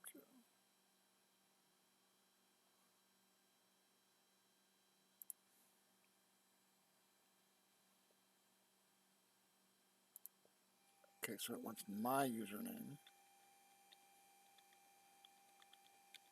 Modding Unlimited. Next.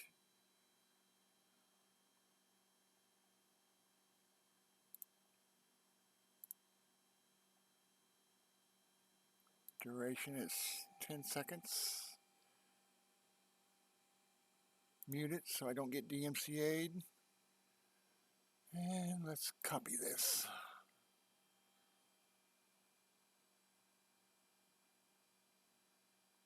So now I need to go into my OBS,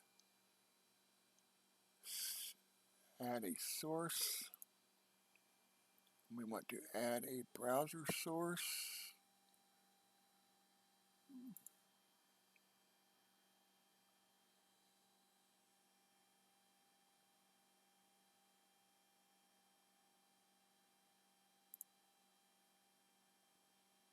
And we want to add new, wait a minute, it might already be in here.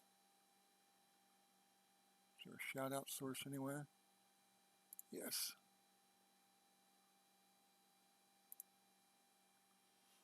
All right.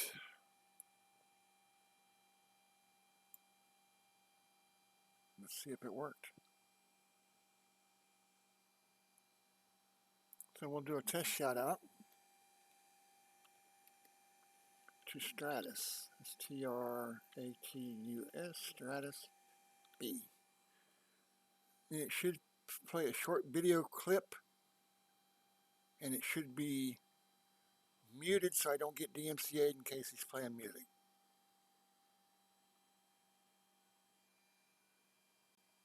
And it worked. Cool.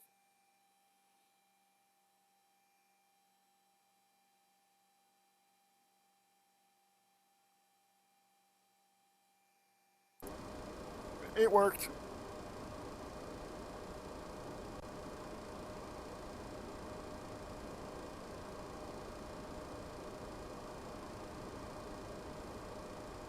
Sorry for the ads, guys, but gotta do it.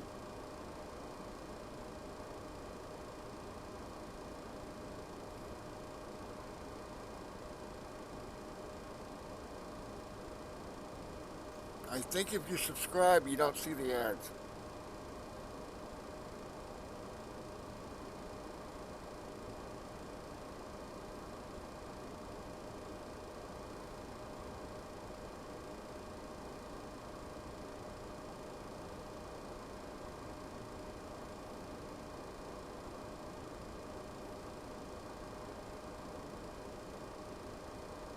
I don't think my alerts, is my alert box working? I haven't seen it work. Oh yeah, it's working. Okay. Kate doing the cat daddy.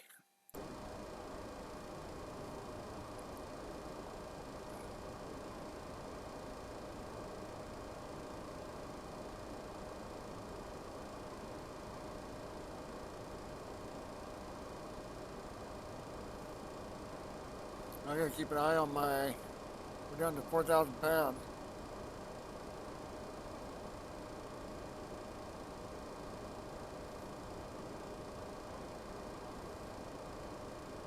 It's a longer flight than I thought it was gonna be. Of course it is halfway across the states. I did a 747-800 flight the other day, Hawaii to Los Angeles. That was a 5.5 hour flight, I believe. And I can't remember if I logged that or not.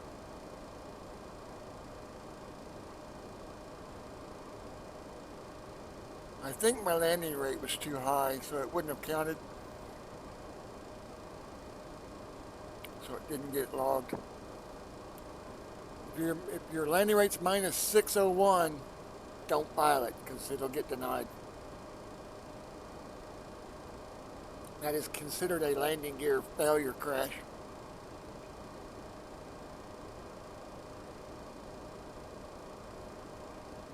On my VA anyway. So it has to be 600 or less.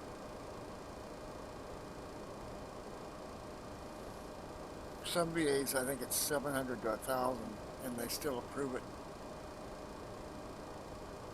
And I went with 600 because FS passengers, I believe at 600 does landing, at 601 does landing gear damage. And you have to repair it, or it won't let you fly the plane. And that's through FS passengers. I have Flight Deck Companion. I need to reinstall it because it will handle all the second in command, and will do all the flight schedules and everything for you.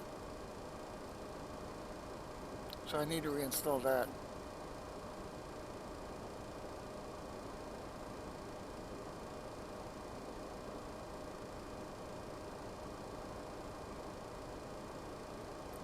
So part of the reason why I still fly FS9, I have so many payware add-ins for this that it was hard for me to switch over. And I finally switched over to Flight Sim 2020 whenever Pmdg came out with the DC6, and that's when I bought it and switched over.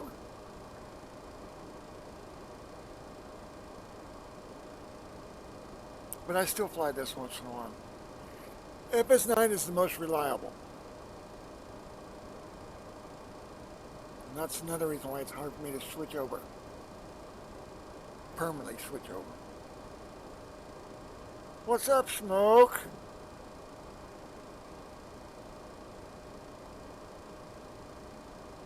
What's upside down?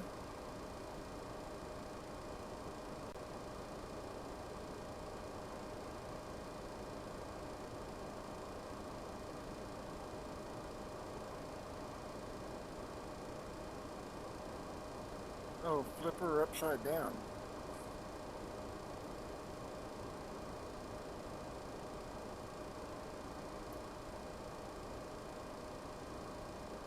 What's up, flipper?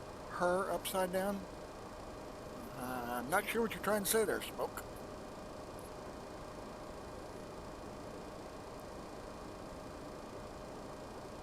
Go inverted? Oh, no. No, the flight management computer isn't flying this right now.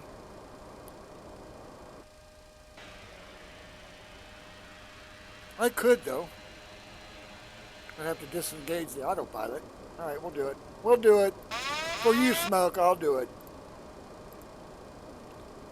All right, here goes. Barrel roll. You ready? Bank angle. Bank angle. Bank angle. Bank angle. Bank angle. Woohoo!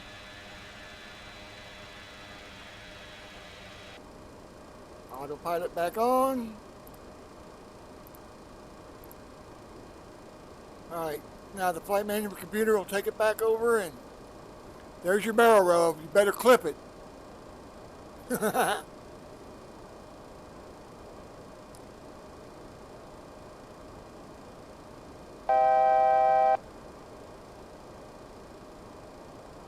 That's not bad. I only lost like 1,000 feet of altitude.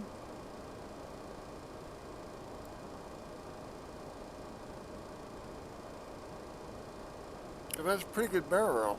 I only lost 1,000 feet of altitude.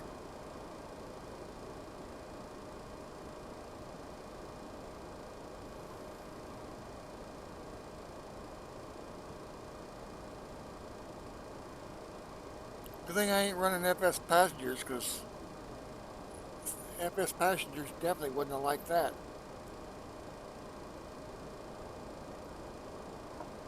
Let me glad when I'm out of coffee, because I gotta eat.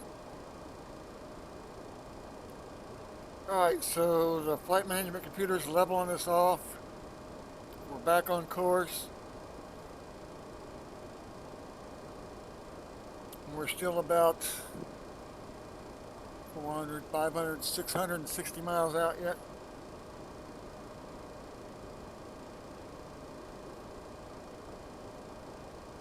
Let you see the route. Well, there's the route. What's left of it. I'll zoom out so you can see the whole route. So this is Atlanta right here. So we took off from here. We were parked right there. Pushed back and taxied to here. Took off. And we're going to land. Click on it in the list and then just zoom in. There. And we're going to land on 26.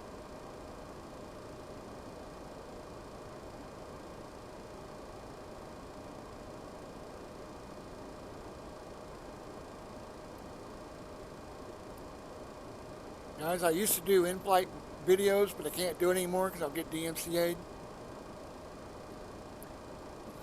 Because I would normally have a movie up on my other monitor.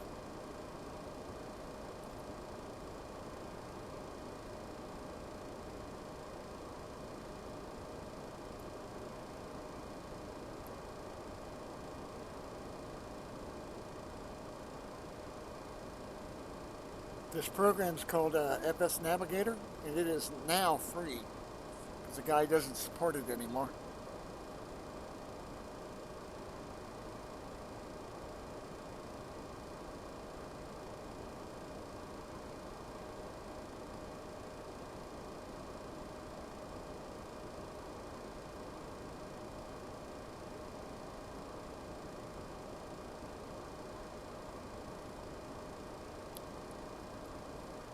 Alright guys, you saw it. I went inverted for smoke.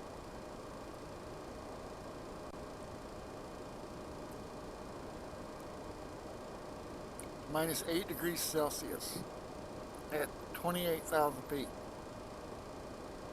Got some cirrus clouds above us. Got anything below us? We ain't got nothing but haze below us.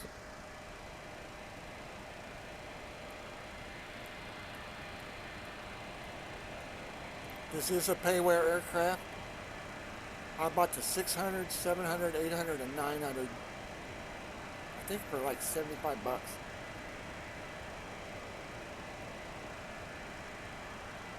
It's my favorite plane to fly. So much so that I bought it for FSX and P3D as well.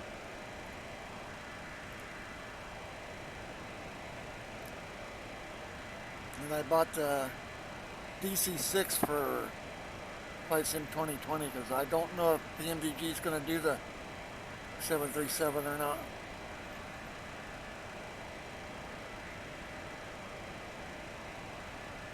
I believe I'm the only one on the server right now.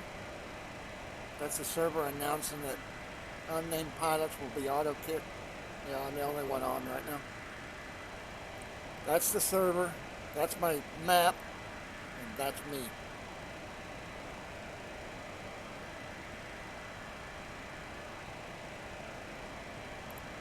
So, GPS. That is this right here.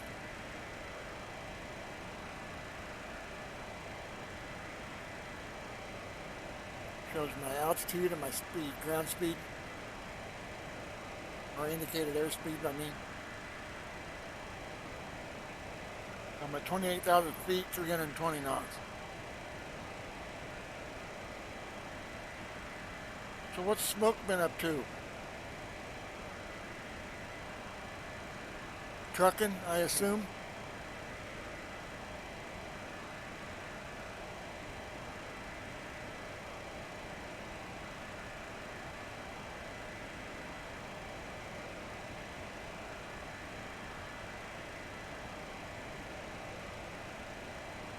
And this plane's loud.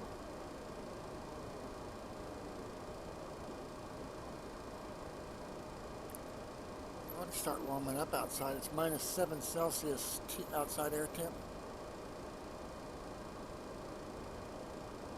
I think T stands for true.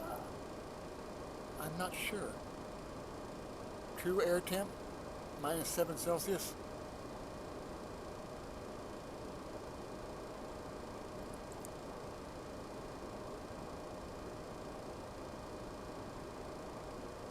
Oh, I gotta keep an eye on my fuel gauge, y'all. We're down to 3,000.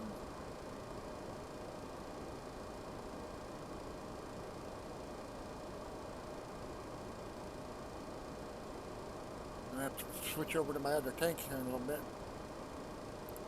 See, we're on center tanks right now.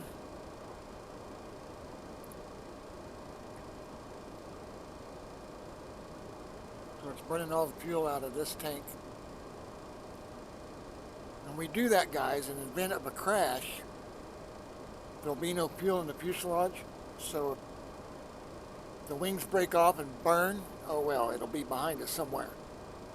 So you burn all the fuel out of the center tank first.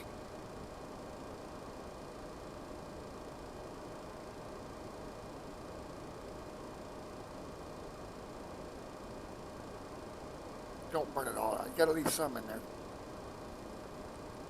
I gotta get down to about 100 and then I'll switch it over. And I'm not even sure I got enough fuel because I didn't use a fuel planner before I took off. But normally it'll tell you don't have, the FMC will tell you don't have enough fuel.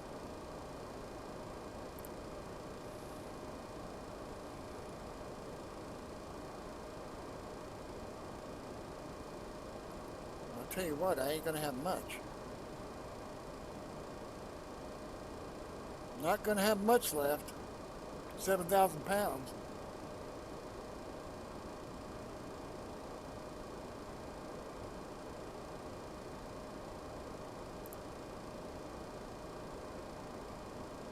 Hopefully I don't get any bigger of a headwind,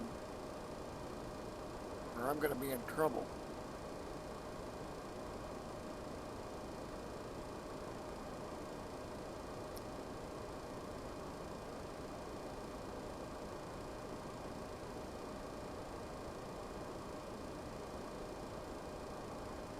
I ate them chips earlier and now I'm hungry. I don't want to eat them on camera though. Doing good? Yes, I am. How are you?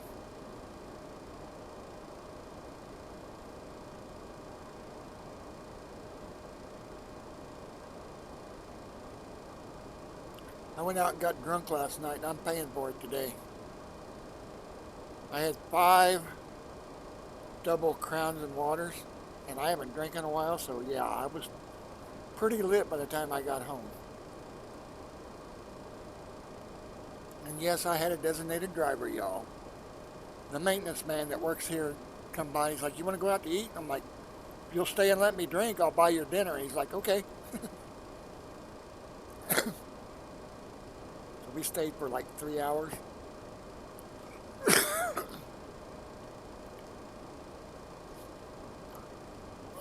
Excuse me. But yeah, I'm pretty rough today. First thing I did when I woke up was took 3 Tylenol. And I've done nothing but drink coffee, so I had to get up and eat some chips or something.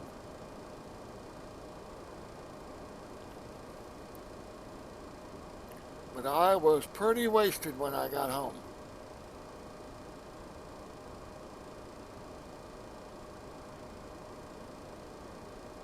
I know I bought 2 games per 2 people. Found that out this morning. $60 game. I bought a Dying Light 2 for me and 2 other people. Guys, don't buy games when you don't spend money when you're drunk. Because then you'll wonder where it all went. But that Dying Light 2 game, fun as hell. I didn't even know what time, I didn't even know how long I played it. And I played it drunk. So I'm going to have to go in and start a new game just so I can remember parts of it, because yeah.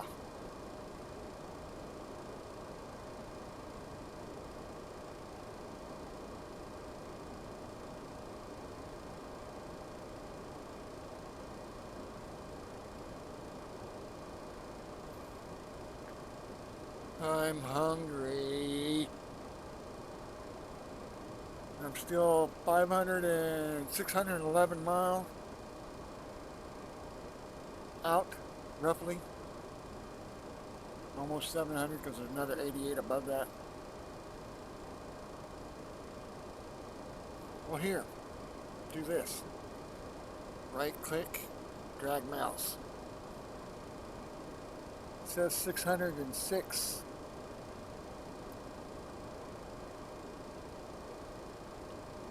That's straight line. 606 straight line.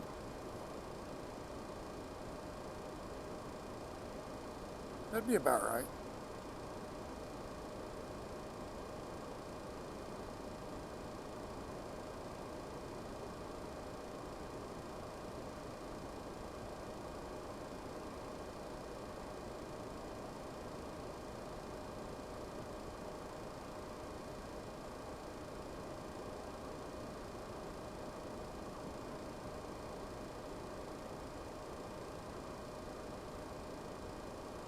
I'm not dropping frames. I'm actually surprised. Of course, I got a free bandwidth upgrade the other day. My internet service provider has been overcharging me for 2+ years, and the guy caught him. So I got a free upgrade, and it's actually cheaper than what I was paying.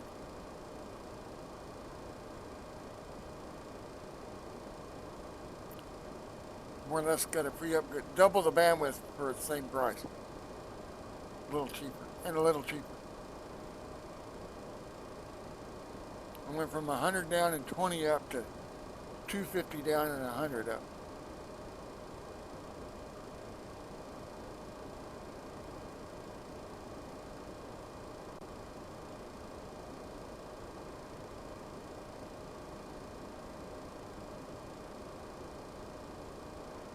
Like I said, OBS is saying, so far it says I haven't dropped any frames.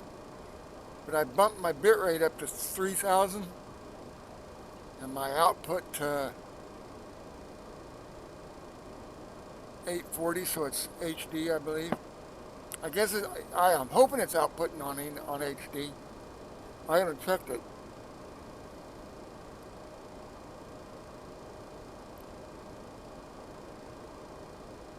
Something by 840. So it's one above HD. 720's HD. Something by 720's HD. And I'm one resolution above that.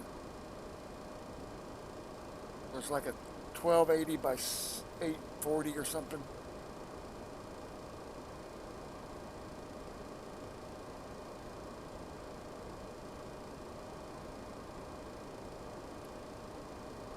Guess I could bring up my browser and find out. See what I'm actually outputting on.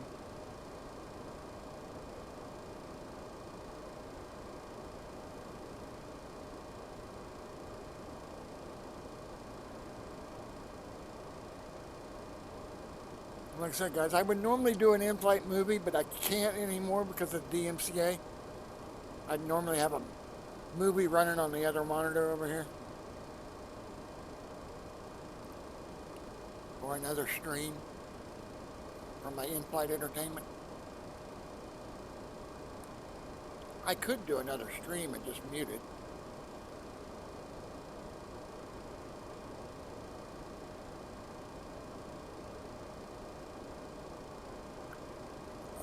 Oh, I need a haircut.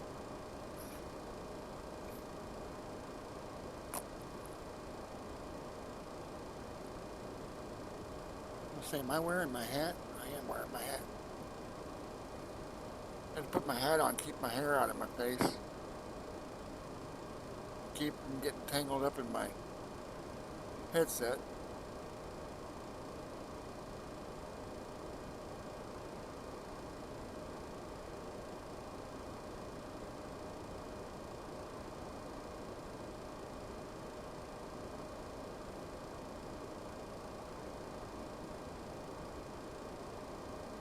Let's do that. Let's see who else is streaming, because I'm getting bored, y'all. I'm getting bored. Oh, my browser's already open. I forgot I went to Twitch Guru and downloaded that shout-out script. So let's bring up Twitch. Let's mute it so you all don't hear it.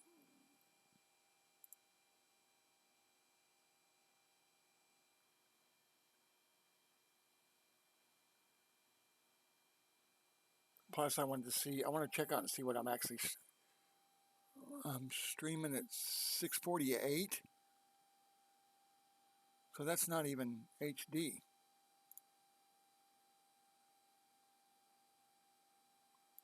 So I need to bump it up one more. I'm not even streaming at HD right now.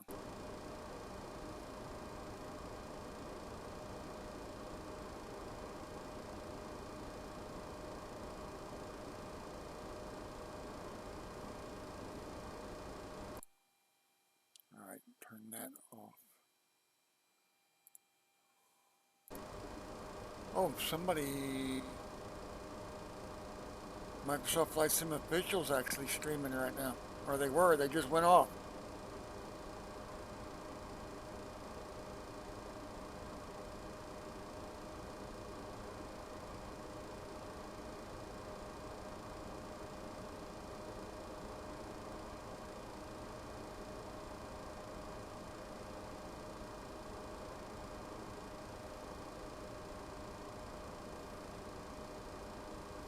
No, it's showing recommended channels. It's not showing...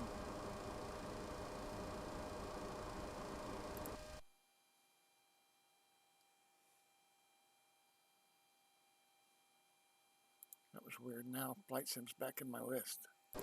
That was weird. It's like my followed channels disappeared. I had to refresh the page.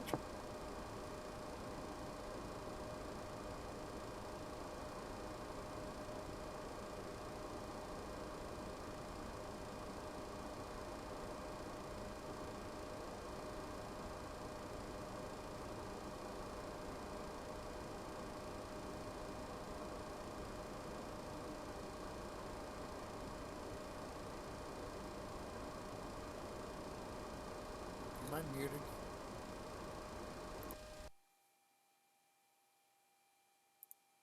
It's not telling me my tab's muted.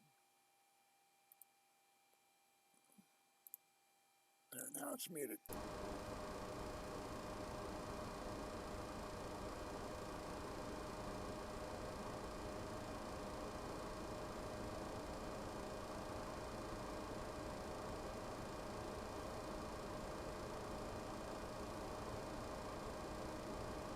Oh, I gotta keep an eye on my fuel flow. What are we, 18? 16? Something like that.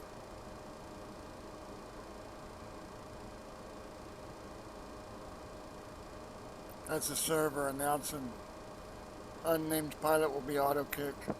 It does announces it every 10 minutes, I believe. Because I am on my server, y'all. That's the server. That's my map. That's me.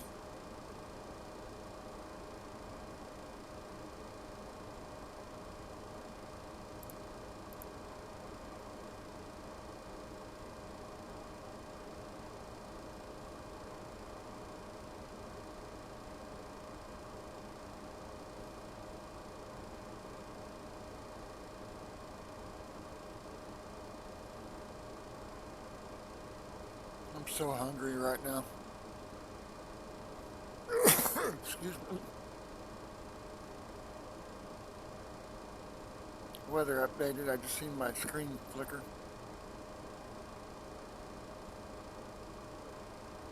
So I'm at 41% fuel. We are going to be cutting it close. Of course, I won't burn much fuel in the descent, though.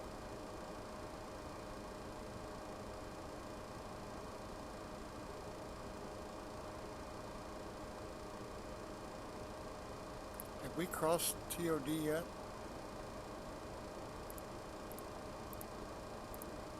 Nope. There's TD right there. The TD is after, way after Albuquerque.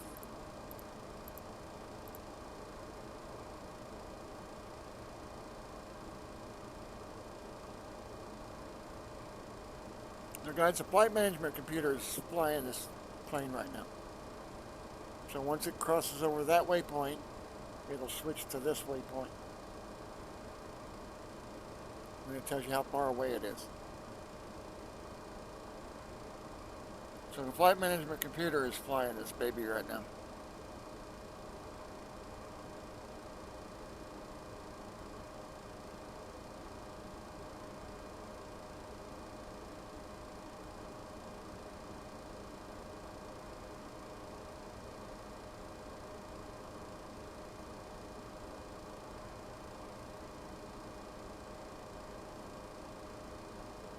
Again, everybody, thanks for stopping by.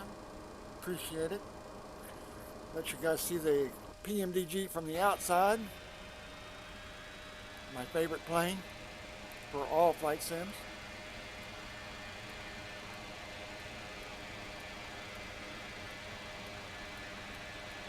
I don't have my skins installed yet. I just did a hard drive format. And I haven't got everything reinstalled yet.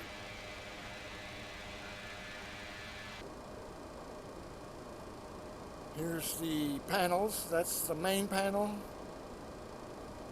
the zoomed panel, the approach panel, the landing panel, FMC of course, the overhead panel, the throttle quadrant, the radio quadrant, and the compass. And now back to zoom.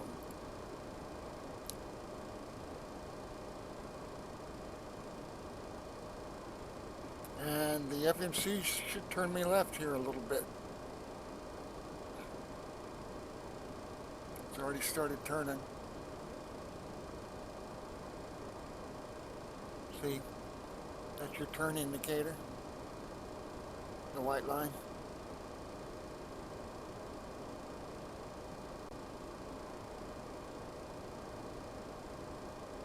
Alright, the FMC turned me.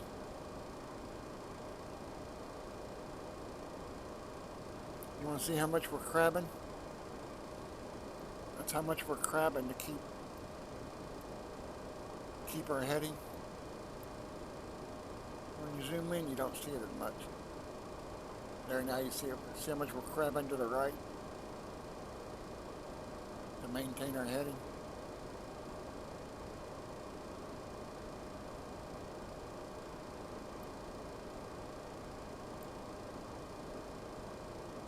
So we are straight line distance. We are 517 miles out.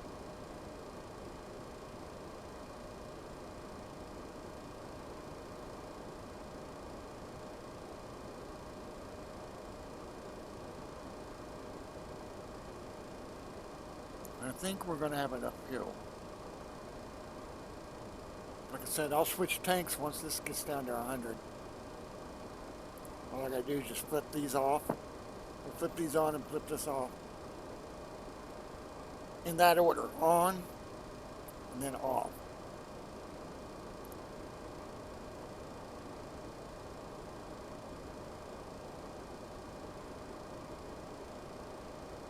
And I burn the fuel out of the center tank first, so in the event of a crash, we don't become a skidding shish kebab. So more than likely the wings will catch fire and break off. That's why we're burning fuel out of the center tank first.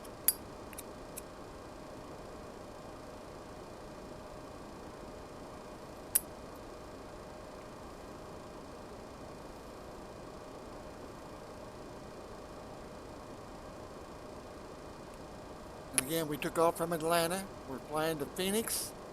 We're in the Pmdg Boeing 737-700. We're at flight level 280. And if you type exclamation route into the chat, you'll see the planned route. Or the flight info. If I'm flying, guys, exclamation route will always show you the planned route. Or the flight info. Like I said, departure, arrival, altitude, aircraft, and route.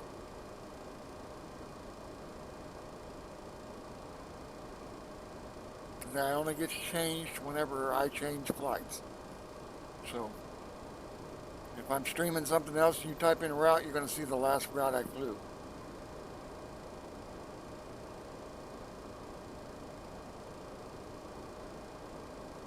I probably ought to put in there what flight sim I'm in as well.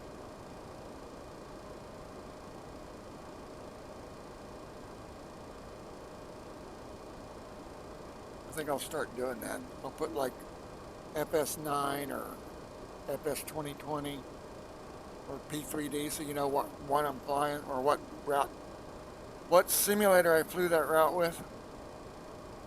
I'm not logging it to the virtual airline because I didn't think I had that route, but I went back and checked and I did. So, oops on me.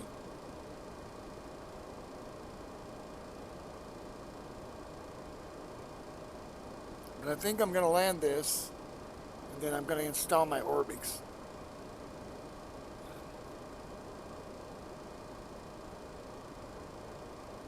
And I'll install my ultimate terrain for US and Canada if I can find it.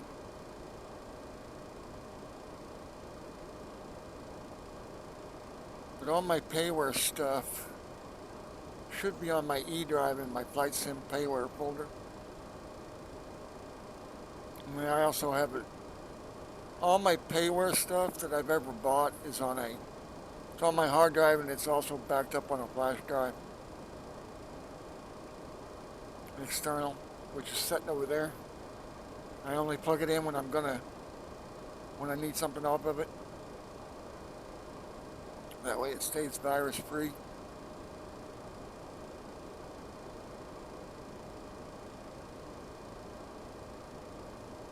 And it is read only.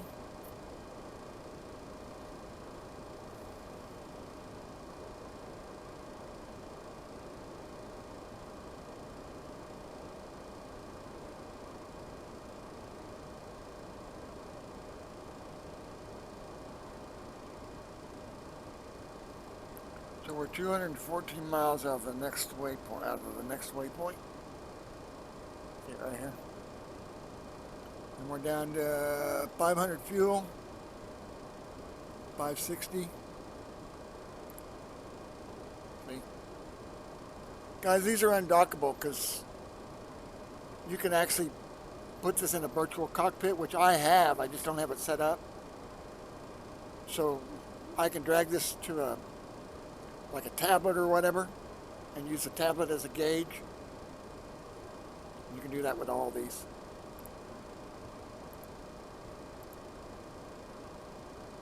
That's another reason why I like this plane so well.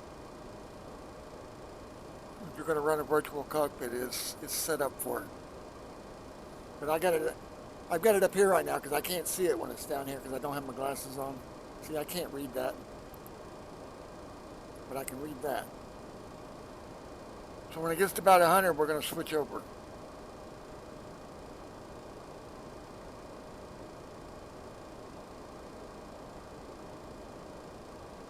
I should get a low fuel warning. Actually, I thought I got a low fuel warning at 1,000, but evidently I'm wrong. I should have had a low fuel warning right here.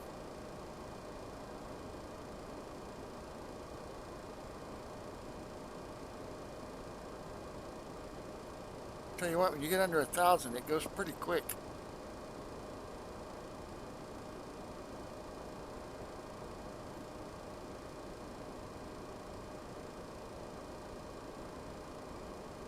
burning off 10 about every 10 seconds. We got a weather update because my engine gauges are going nuts.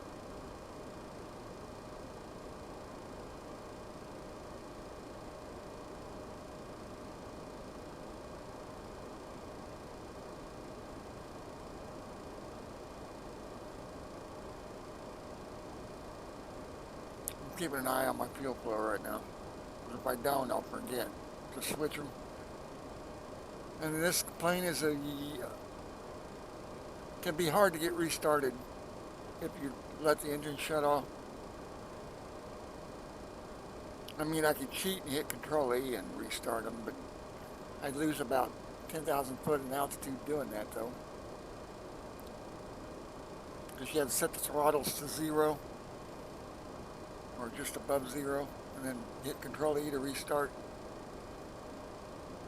And it spools up one engine at a time. Alright, we're at 250.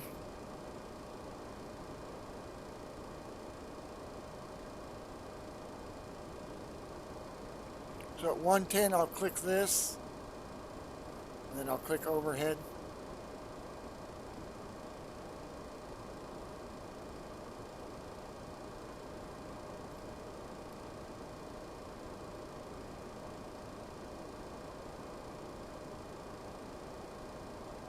Alright guys, it won't be long, we'll be flipping our fuel over. My eyes are watering.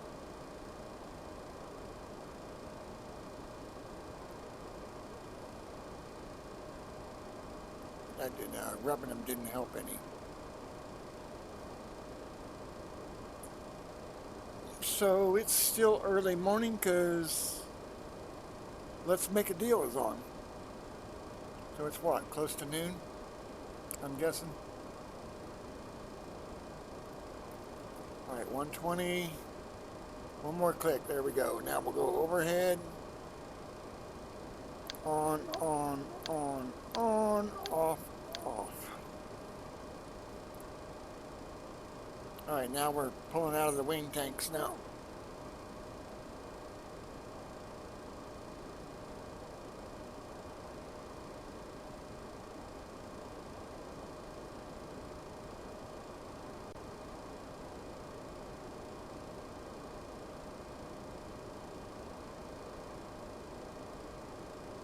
How far we are from TOD.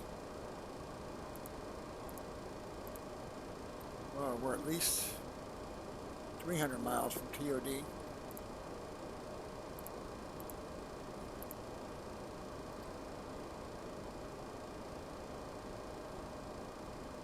Now in low visibility situations, guys, this plane is Cat 3 and can auto land.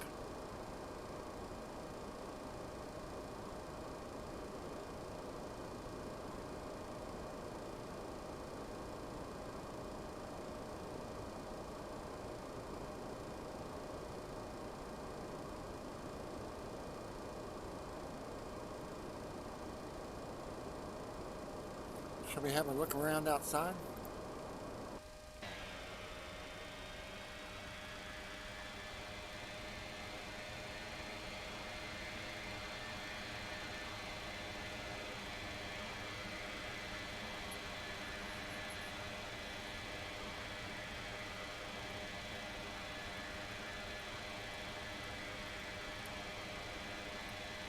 And there's little or no weather anywhere around me.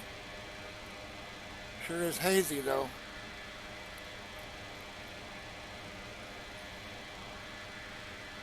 Yeah, I definitely got to put the ultimate terrain in so the lakes look like lakes. Right now they just look like they're painted on. See how flat that is? Looks like it's just painted, water's painted on.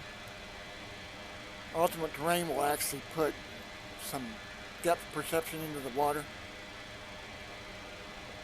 So it'll actually be a shoreline. I gotta definitely put my alternate terrain in and put my orbits in.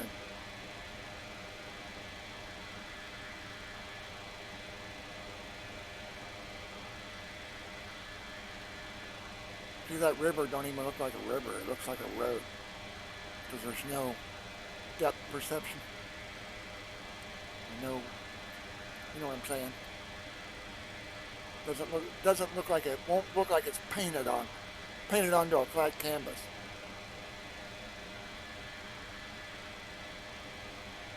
I can see a little bit of elevation change right through there. I wonder what city that is. What city are we flying over?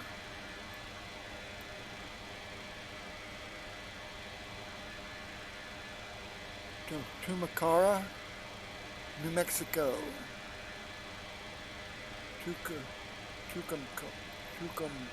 Tucumcara, Mexico. Whoops. Didn't want to do that.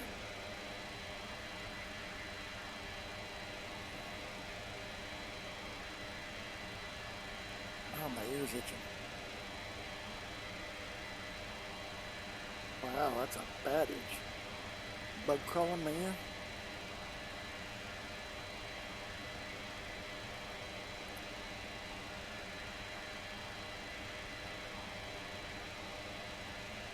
And again, everybody, thanks for stopping by. I appreciate it. We are... bring my FMC back up. We're 150 out of the next waypoint.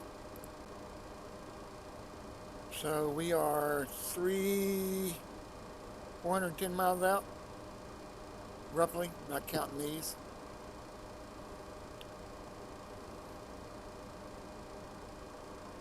Yeah, we're about 410 miles out from our final, turn-in final. Radio's already programmed. I know that because I have a course in here. I don't set the course until I program my radios. So that is the runway heading.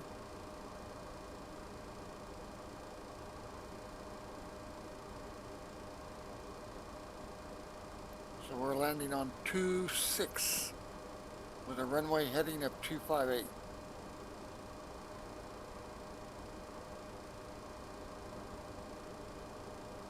And guys, there is a place where you can get free charts, if I can remember the damn command. Is it DPP? Nope. I don't remember what I made the command. Let's try charts. There they are. These are actual current cycle FFA. And now I say again, free FFA charts for SIDS and stars, airport diagrams, current cycle. And I think we're on I think we're still on 2201, I believe. I don't think we go to 2202 till the 15th.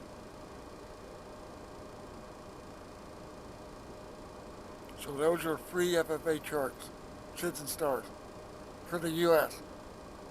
U.S., Alaska, Hawaii.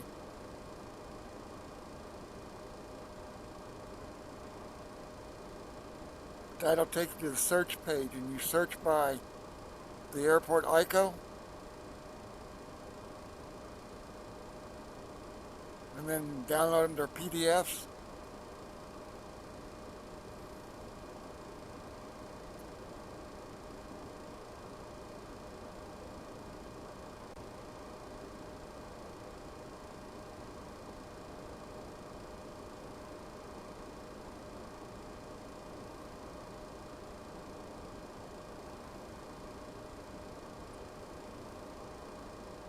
Man, I wish I'd logged this to the web page. I'd know what my ETA is. Actually, I think I can get my ETA here, can I not? 2107 Zulu.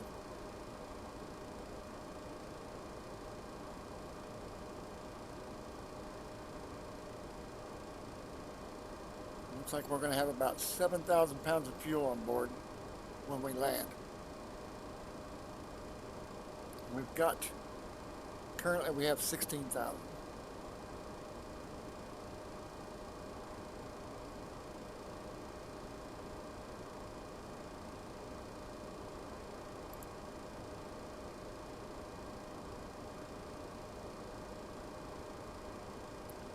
And we're going to turn final at 180 knots at 4,000 feet.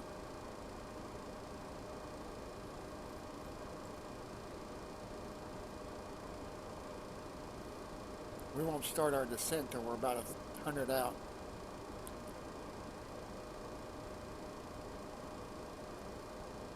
I think the FMC's actually got me descending later than that. See, there's TOD right there. Almost on the airport. I'm not going to wait that long.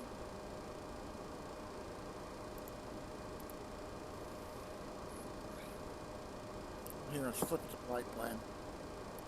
I don't know if it shows TOD. Yeah, it does. So about 170 out from TOD,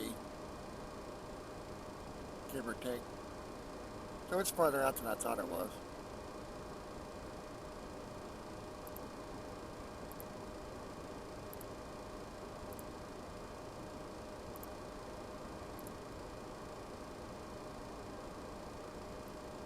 This ring circle right here, this is TCAS. If another aircraft was to come within that circle, I'd get an audible alert. Well, that's TCAS.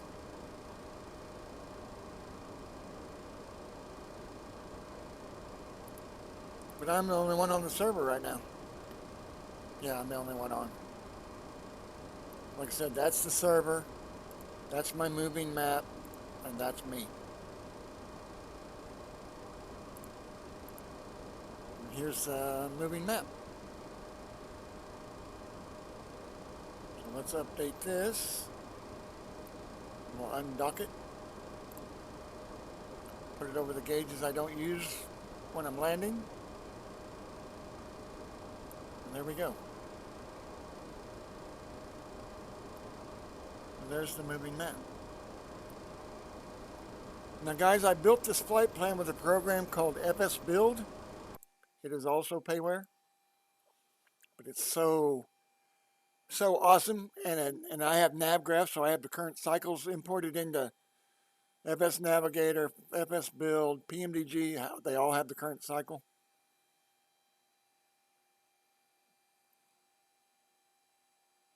But this is what built the flight plan, and then it exports it to. This is all the different things you can export it to. So yeah, it's pretty cool. So worth the money. And I don't need that open anymore, so I can close it. And then if I go here, is it here? No, index, ident. There's the current cycle. So we're on 2201. And it's good through February 24th. But I think the DPP site releases them a week earlier. So they may already be on the site for the new cycle. You'd have to go look. I can't remember off the top of my head.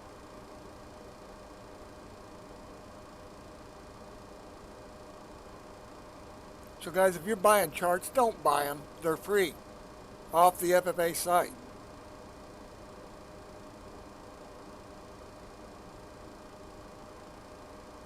I know there's a bunch of people out there selling them.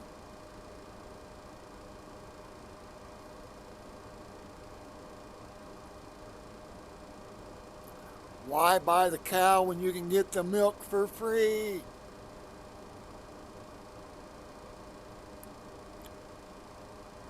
Alright guys, I smoke on camera. I apologize now.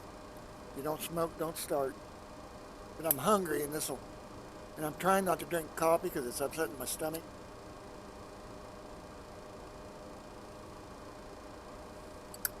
And I've got chips over there, but I don't want to eat them on camera. And actually, I'd probably be better off eating on camera than smoking on camera.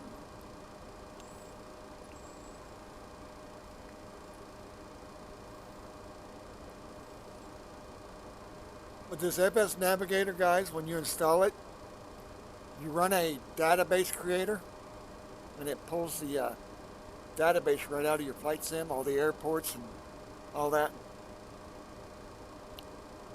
But you install it and then you have to run the database creator. And it pulls all the info out of the flight sim BGL files.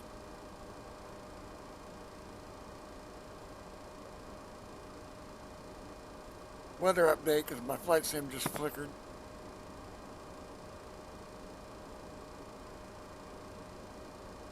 Got a 50 knot headwind and going up. Cross headwind now.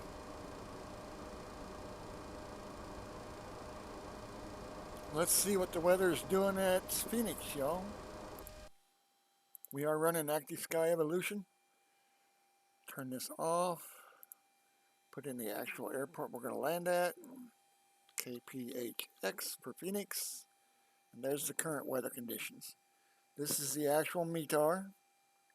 And this is the decoded METAR. So clear below 20,000. 23 degrees Celsius. 5 degrees Celsius dew point. No prep. Altimeter's 290907. And winds. Showing no winds. 0 at 0. With a 10-mile visibility. Cool.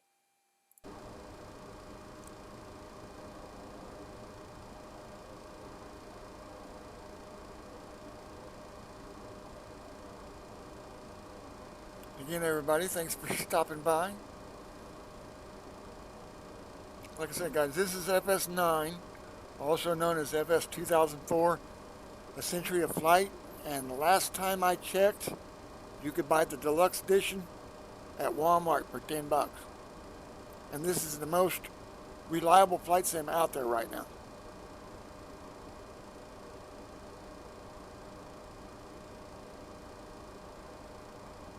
I mean, you can do a 6-8 hour flight and it won't crash on you. Unlike FSX, which I don't think they ever fixed.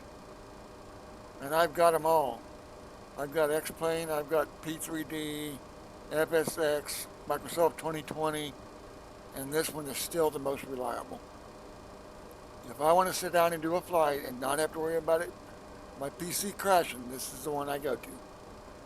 Of course, it doesn't hurt that the Pmdg is my favorite plane either.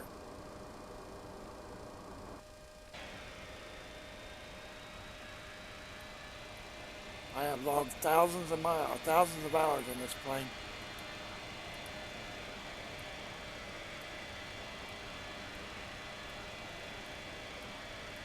I'll have to install my scans because I don't have them installed right now. They are skins that I did. I bid on Air Canada, Delta, Southwest, American, Virgin. I'm trying to remember what all I've done like 13 different skins for this plane. Mostly the primary American Airlines. Not American Airlines, the American Airlines. I think I did British Airways as well. FedEx, UPS, I did those as well.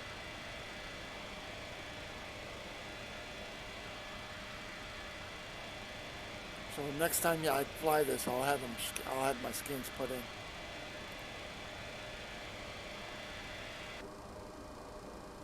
Servers auto announcing unnamed pilots will be auto kicked.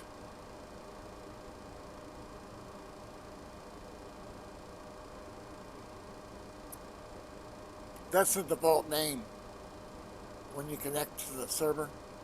That's the default flight sim name is unnamed pilot. And I've got the server set up to auto kick that. So it makes you put in a call sign.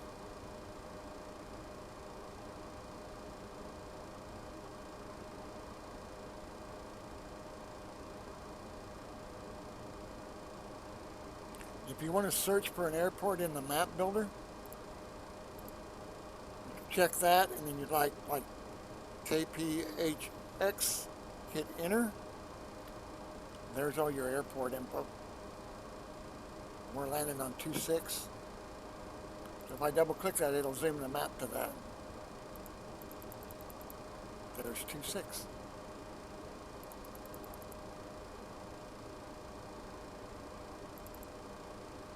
Or I can click this and it will center the plane.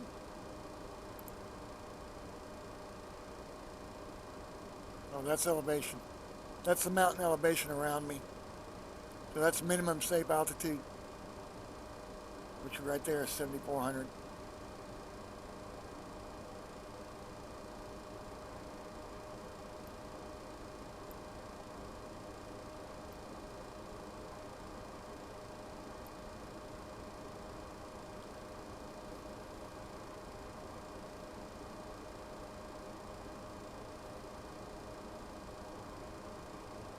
Weather updated because I just see my flight sim flicker.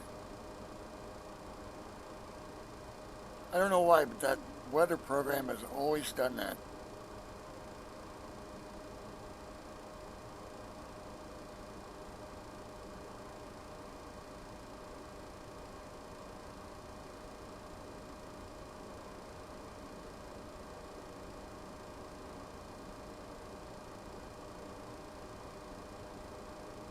See the wind direction's changing?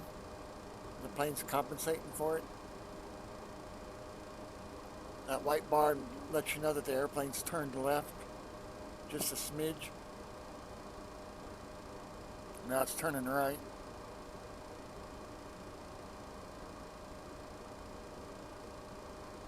We're crabbing to the right just a little bit. There's the line. There's our heading.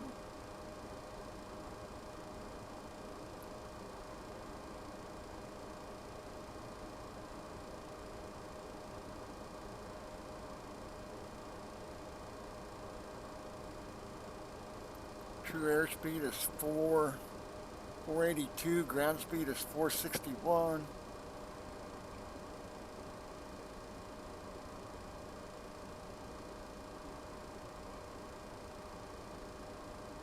So if you were to subtract your headwind from this, you should get this.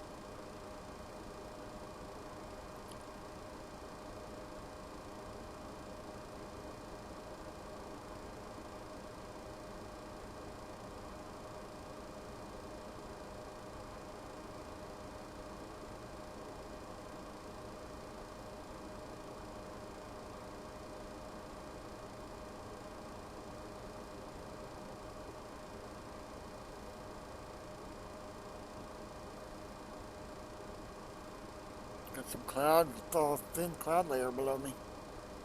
Got a thin cloud layer below me.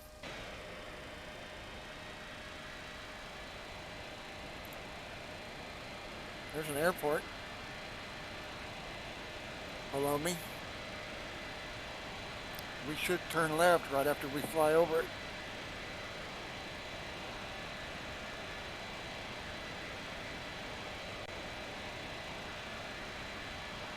I don't see the tower light though.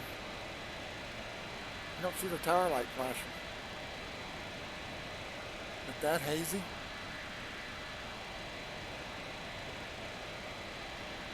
Oh, it just drew, the textures just drew in. I still don't see any runway lights though. It's got 1, 2, maybe 3 runways.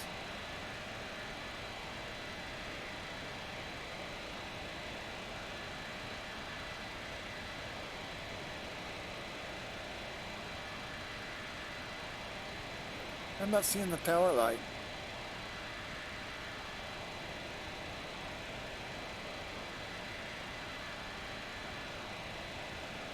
So what airport is that?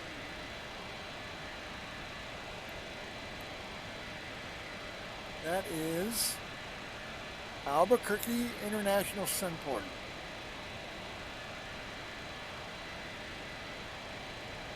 So that's Albuquerque. Albuquerque Sunport.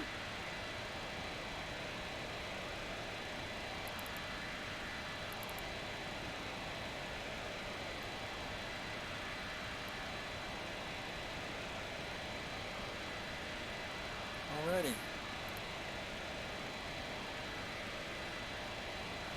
Oh yeah, we gotta go back in here and keep an eye on our TOD. time of descent.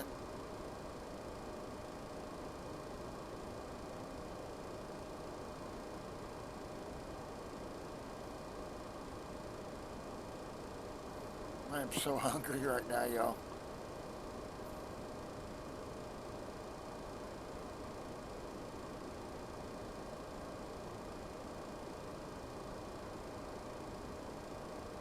And guys, as a rule, whenever I end my stream, I only raid stream team members.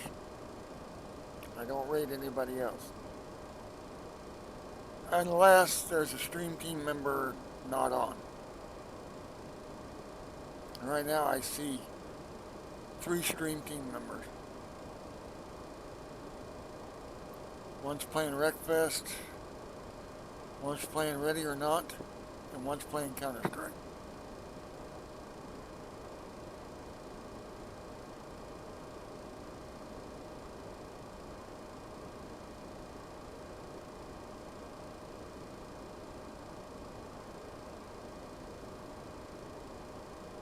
And then one of my Storm Chaser buddies is on, but I don't know what he's chasing.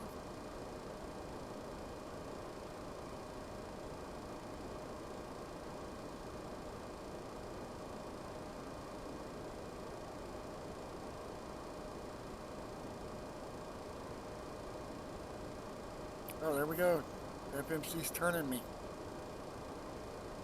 Going direct Tawdry, which is our approach fix. We'll turn final at Tawdry.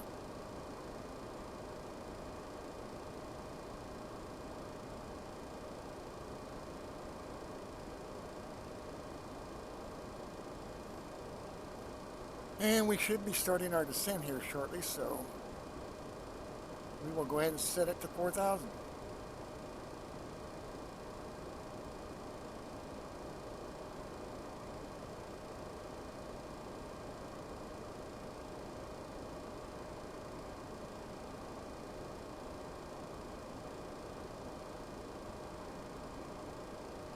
The FMC will only go as low as your...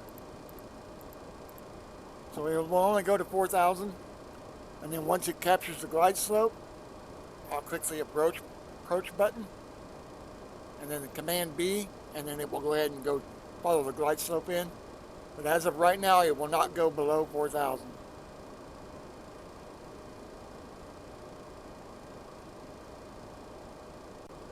Which is the approach altitude. And it won't start the descent until it crosses the TD line, which is still a couple of 100 miles out. There's the TD line, 160 miles. So at 160 we cross TD, or a little over 160.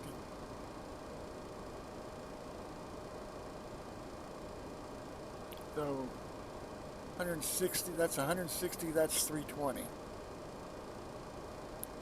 So half of that, that's how far out we are.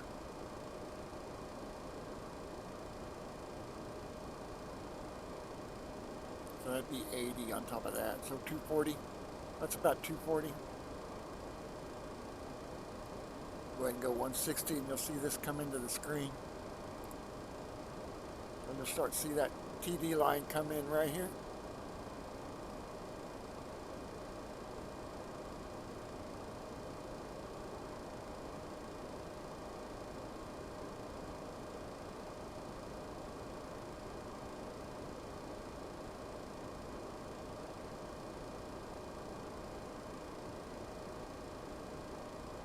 Weather shifted. My FMC's compensating for it.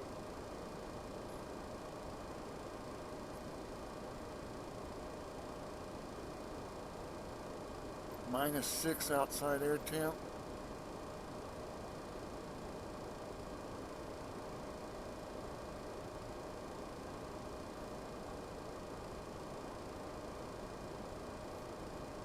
What's up, Tom? Go to flightsim.com, Tom. That's where I get most of mine at.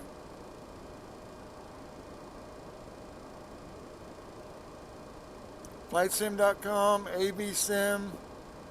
There's some newer ones but FlightSim.com's always been my favorite. Of course, I've got stuff on there. Some of my own stuff's on there. That's why I don't go anywhere else.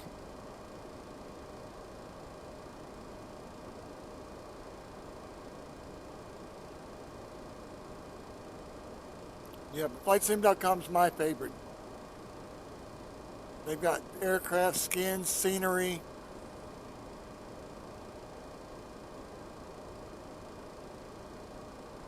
Alright, so TD is 160 out because it just came into view. So that's the 160 ring. So at 160 miles, the FMC will start descending. And again, this is the Pmdg B737-700. I've got the 600, 700, 800, and 900. About $70 worth of airplanes, which I don't even think you can even get them anymore. I don't know. I know you can't get them off the PMD site anymore, but I don't know if Sim Market still sells them or not.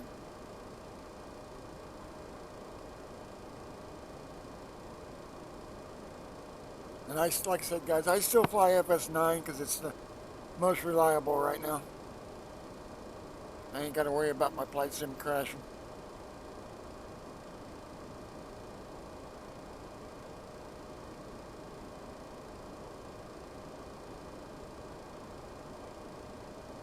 So we're 160 out of TOD, and we're 222 out of our waypoint.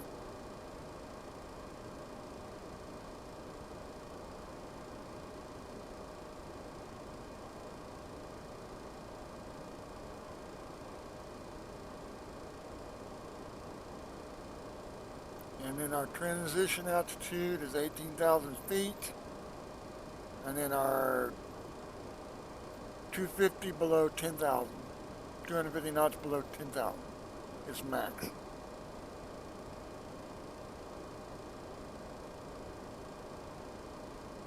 So at 18,000 we switch over to the actual altimeter rather than 2992. And then below 10,000 we switch to 250 knots. Don't exceed 250 for noise abatement.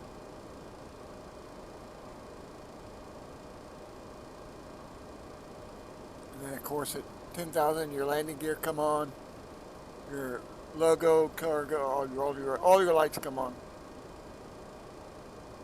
Right now my logo and everything's off because who's going to see it at 20,000 feet?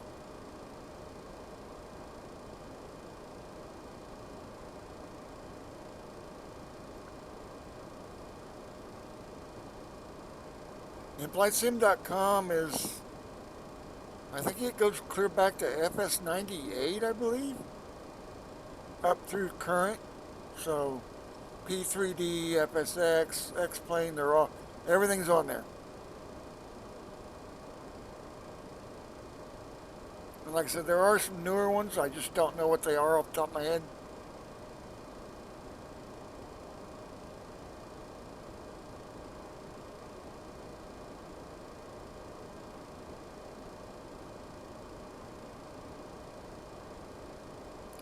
FlightSim Official is actually streaming something right now as well.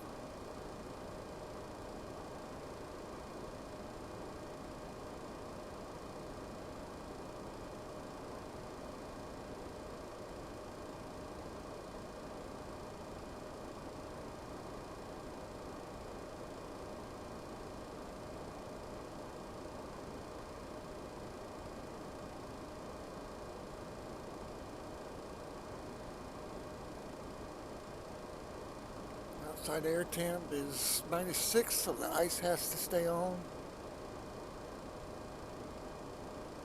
It'll go up as we get lower though, because I know the weather in Phoenix is pretty warm right now. And again, everybody, thanks for stopping by.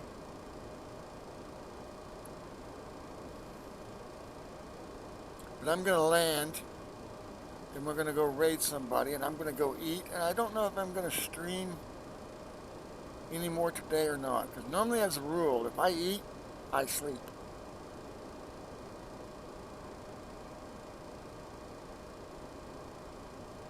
And I am hungover.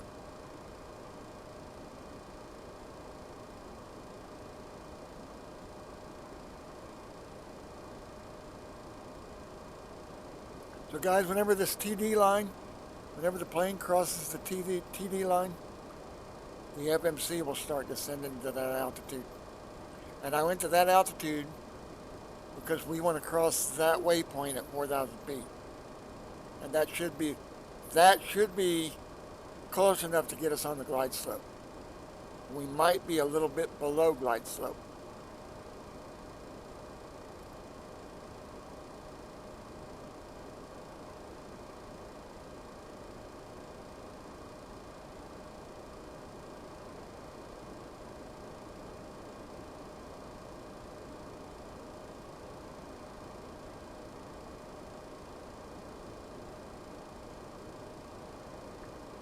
Just belched my coffee. That didn't taste good.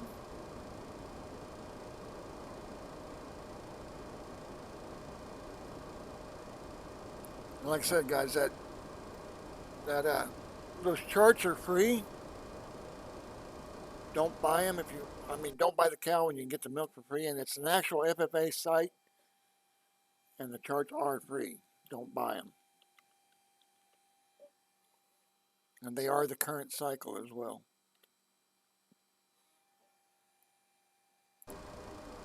Like I think the new cycle might already be on there, but they're not effective. They don't go into effect till the 24th, I believe.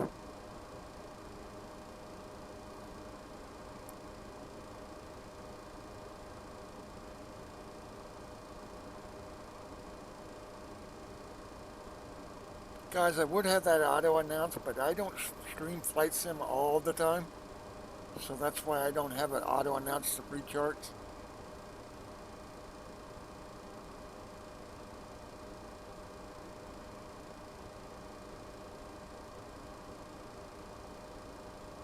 Like I said, they are current cycle, and they are FAA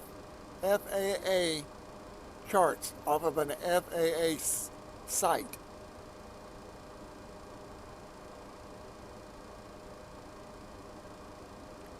And of course, the bonus is they're free. But you got SID, stars, airport charts, everything you need to fly is there. And it's one of those that says these charts do not say at the bottom these are for simulation use only, because they are the real deal.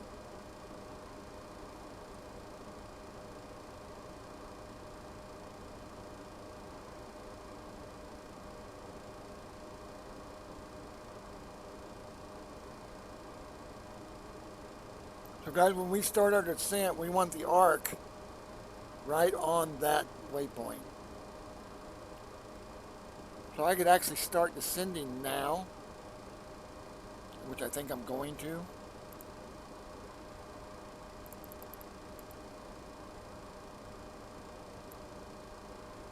See where that puts my arc. See my arc? So at our current rate of descent and our current speed, we'll be at 4,000 feet right there. So I don't need to descend that fast.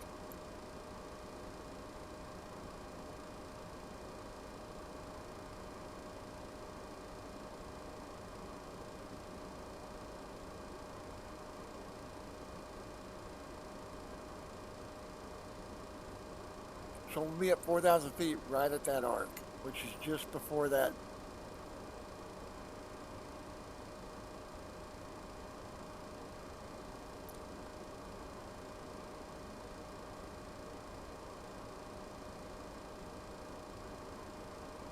I gotta keep an eye on my candy cane. Because I think as we get lower, I think the candy cane actually gets higher as we get lower. can't remember. And by this is candy cane, your overspeed. Your overspeed bar. They call it the candy cane.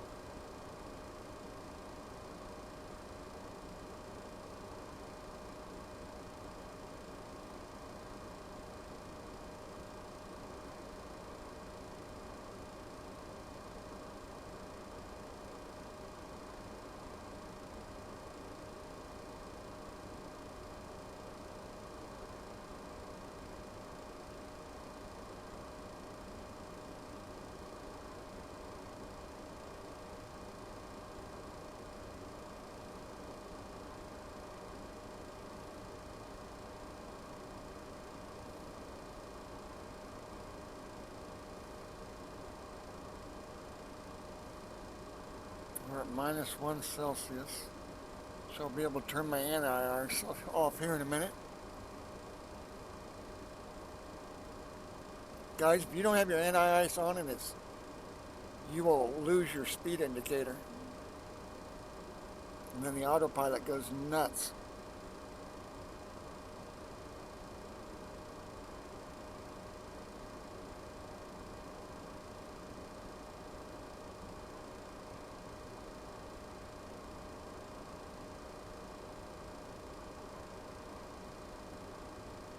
I'm going to wait till it goes to +1 before I turn my anti-ice off.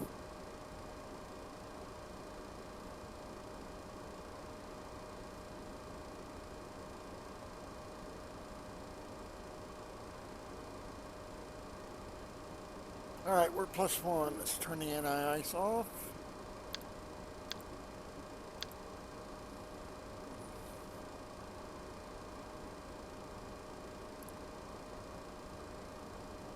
Now we'll watch for 18,000 feet and we'll switch over our altimeter.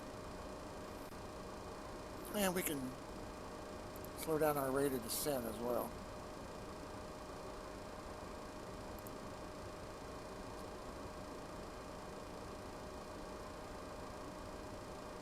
Like I said, guys, this is your descent arc at 4,000 feet. That's where we'll be on that arc. We'll be at 4,000 feet at that arc.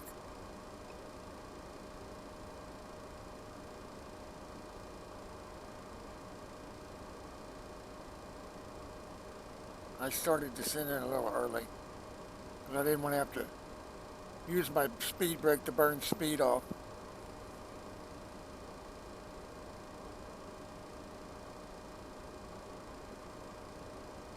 So we're pretty much on a long base right now. Because we're almost straight in. Almost. Here, I'll let you see it. Okay, there's our approach line right there. So we're pretty much on a straight in, almost. Offsetting. And we've got minimum safe of 69 there, 99 there. So once I get past that point, we'll be okay. But I can see out in front of me, so we're all right. FS Navigator's free now, guys, because the guy that created it doesn't support it anymore. So he put a download link out there that's got a key file already in it.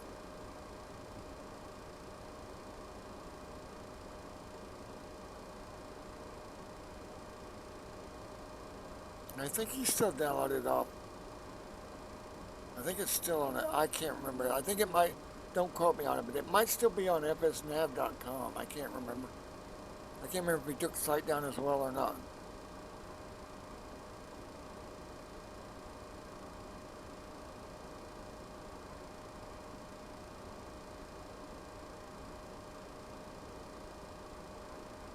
Alright guys, we gotta start burning some speed off. Start burning some speed off.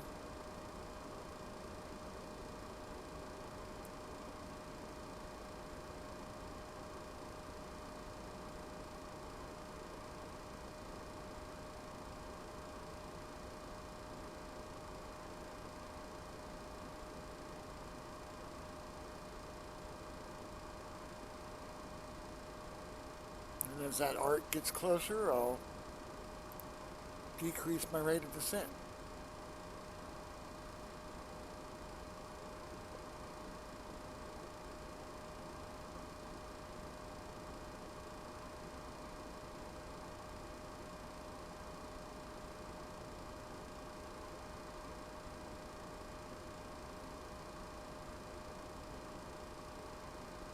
And we'll keep descending until we pick up until I find out if I'm above or below the glide slope, which there'll be two indicators that come up right here. This one will tell you if you're left or right of the glide slope. This will tell you if you're above or below. So if it's up here, I'm below it. If it's down here, I'm above it. And then left or right. So if the needle's to the right, then I'm to the left of it.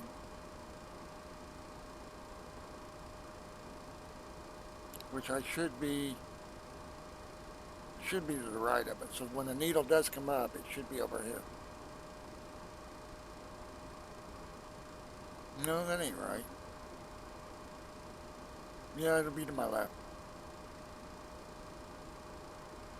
Then it'll get closer as I cross over. Alright, let's zoom out one.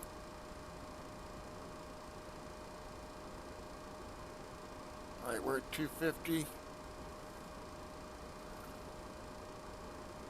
Slowed down faster than I intended, though. I don't have to be at 250 till I'm at 10,000 feet. But we are getting ready to set our altimeter over.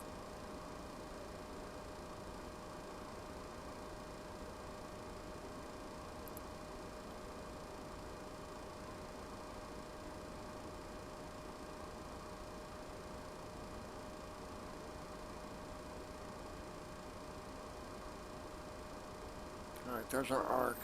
4,000 altitude arc.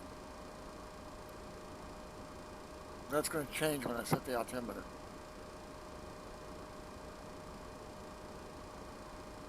Hopefully it moves out.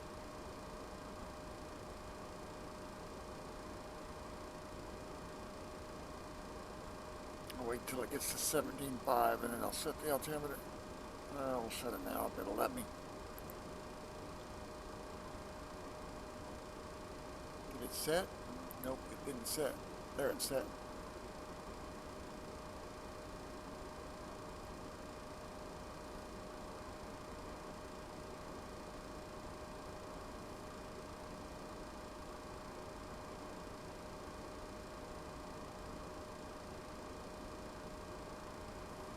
Alright.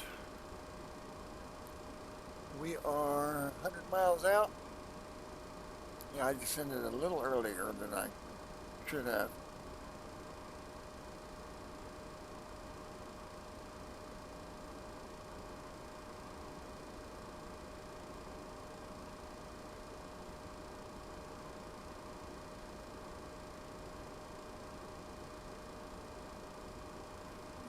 Slow down our rate of descent so we don't go below minimum safe.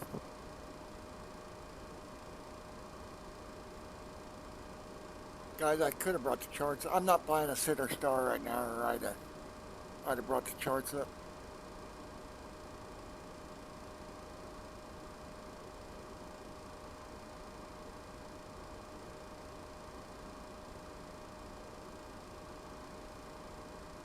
That's the server auto announcing.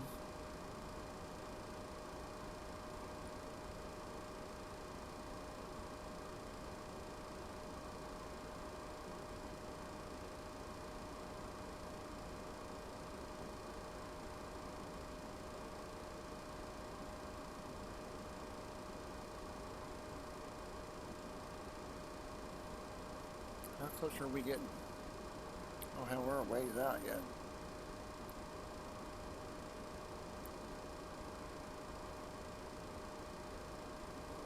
We're a ways out yet. Undock it. Yeah, I descended way too early. Way too early. 'Cause we want to cross there at 4,000.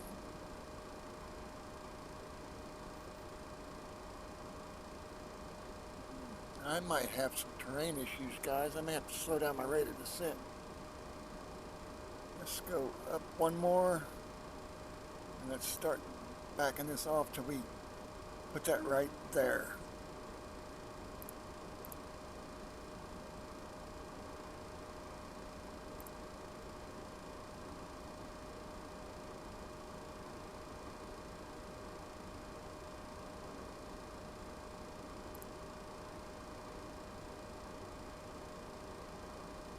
Yeah, right about there.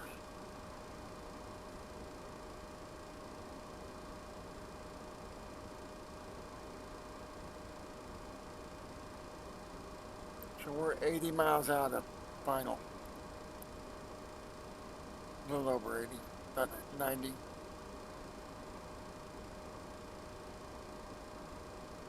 course, 91 by the FMC.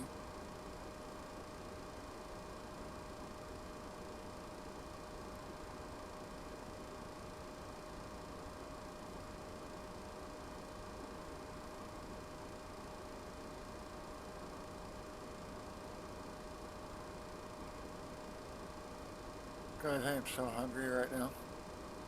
I got a thing of chips sitting there, but I don't want to eat them on stream.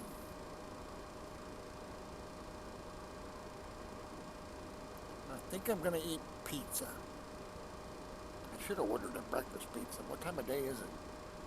Oh, it's too late for a breakfast pizza. Of course, breakfast pizza tastes good at any time.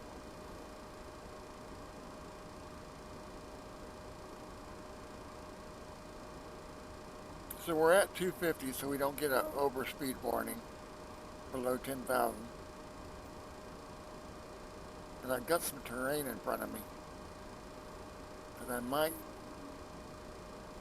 not clear. And that might be why it had me descend later. See, FMC's got me descending right, starting my descent right here. So I might run into some terrain issues.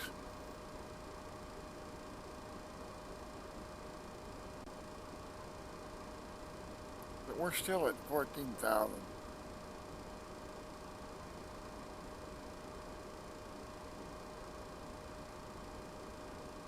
Alright, that's within the 80 marker, isn't it? Yeah, not quite. I saw the arc, but there's the arc. So we're going to be at 4,000 feet at that arc.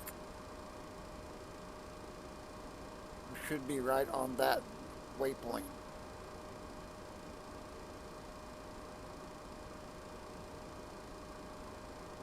It's fluctuating because the wind's changing as we get lower. I hope I didn't screw up and descend too early, but I see some terrain out in front of me.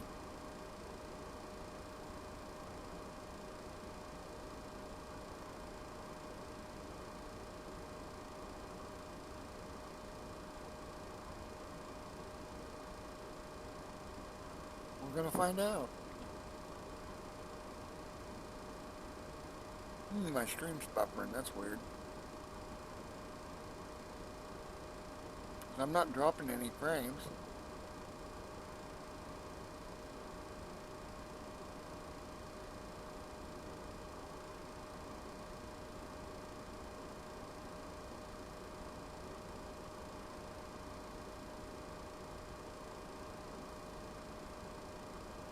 Alright, we're 60 miles from...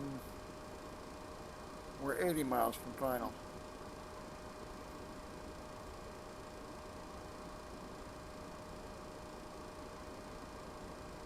We're about 60 miles from capturing the glide slope, I think.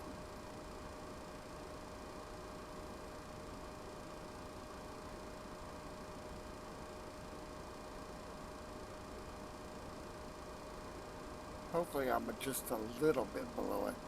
I don't want to be way below it. But I think I'm going to have a terrain problem. So just in case we need to turn,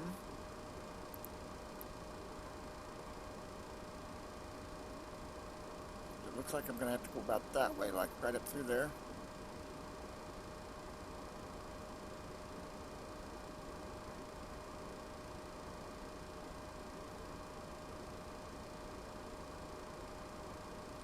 Let's go ahead. We're low enough now. I'm going to go ahead and turn me lights on.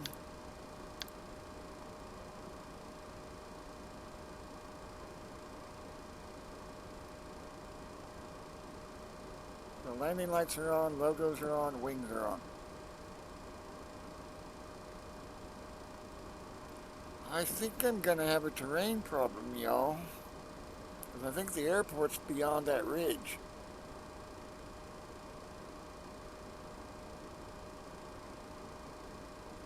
I'm still at 12,000 though. Yeah, we're alright. Once I get over that, that's the ridge where, is that water? Is that water in front of me? Yeah, that's water. I think that's a lake.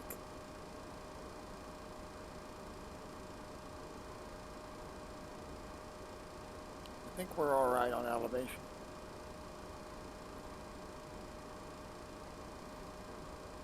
Gonna be close.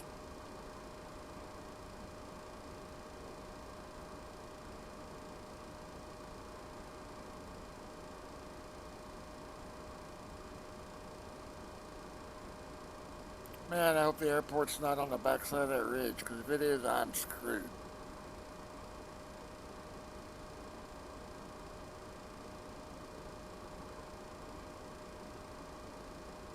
Like I said, if I have to, I can turn a little left to get around it.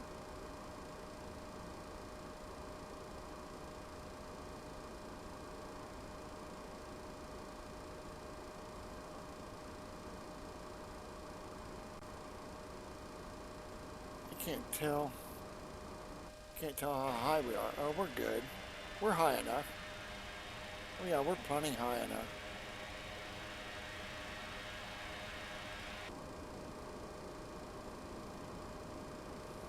Of course, we're at 11,000 feet. I gotta check my altimeter because I haven't checked it in a while. It moved a little bit.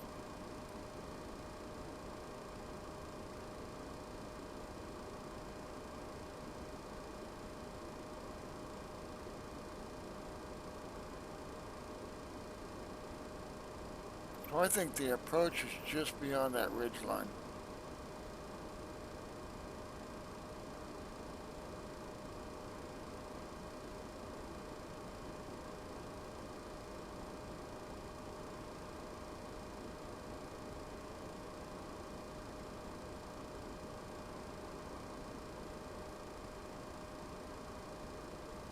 We're 250 at 10.5, so we're not going to get an overspeed warning.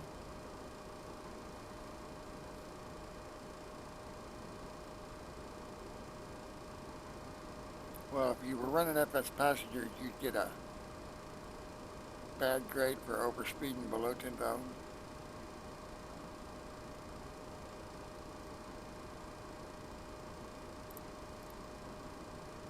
We still don't have a glide slope active yet, though. And I know I've already set my radios because I have a course heading in here. I don't set my course till after I've set my radios.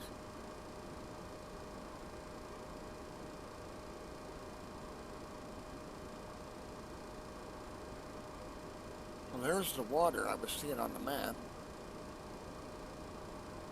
So the airport's way beyond that.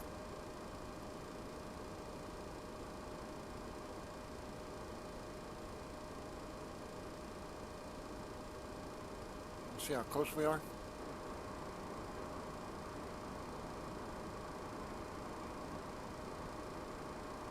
Pretty. Pretty.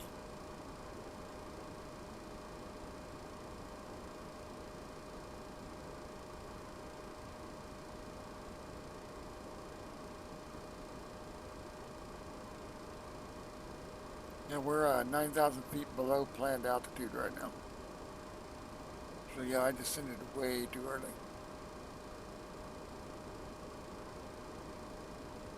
As long as I keep that arc at 4,000, I think I'm going to be okay.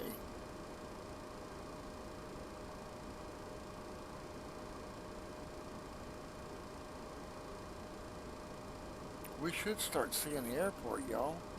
The airport's in here somewhere.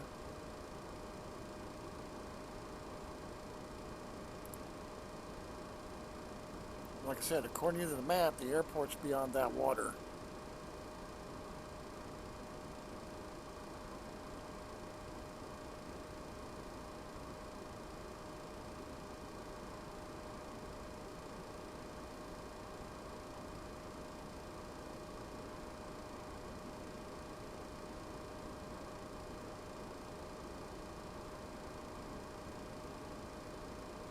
I gotta keep my altimeter set. I don't want to go into the ground.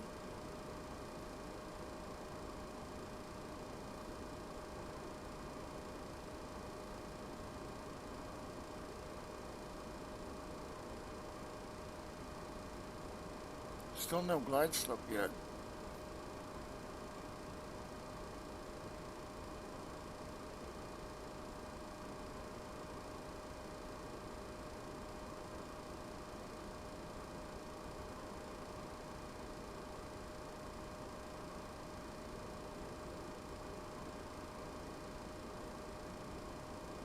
So the needle's going to pop up over here to our right.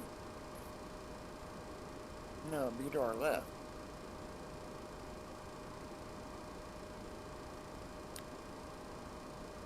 Because we're going to be making a right turn. So yeah, the needle will be to our left.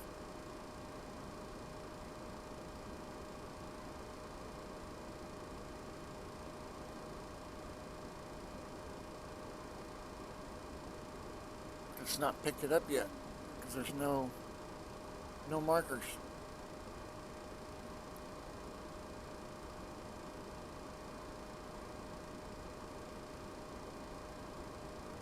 Where's my arc? Oh, there it is.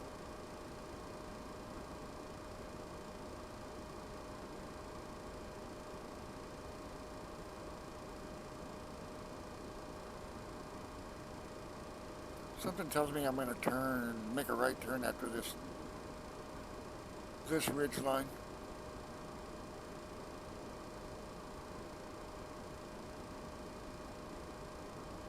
But my arc keeps disappearing on me. I don't know if I'm too high, too low.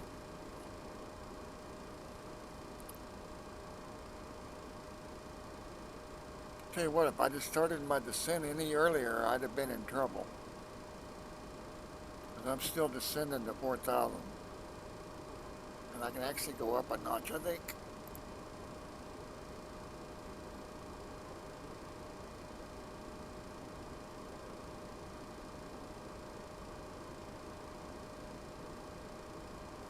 Alright, we're 4,700 below planned.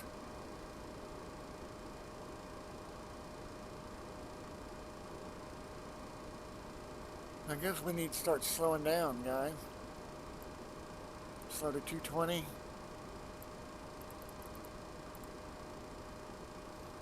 I can do flaps anytime now.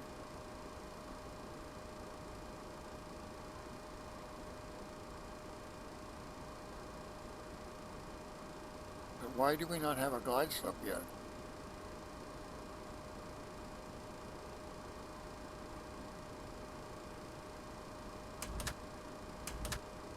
Flaps are coming in.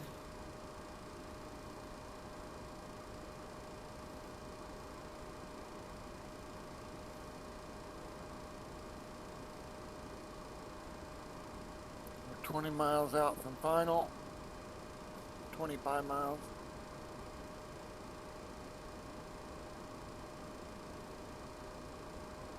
I still got no glide slope.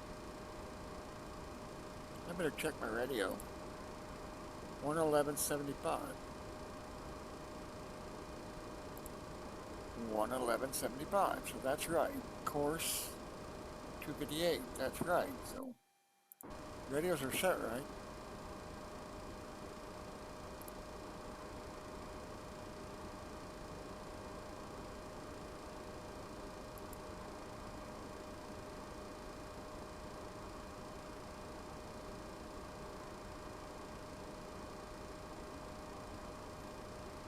Still got no glide slope. They're gonna be too high. I got no arc either. Can't tell where I'm at.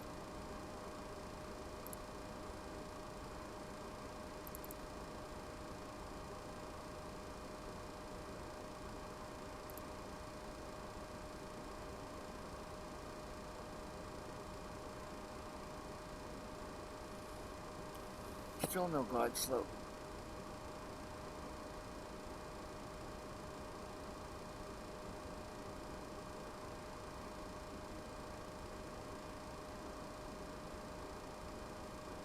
When we get to 10 miles out, I'll slow to 180.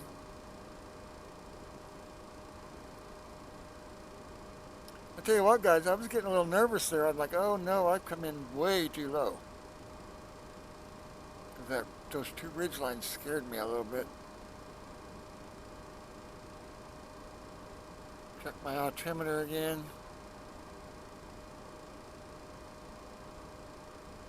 And we can increase this to 500.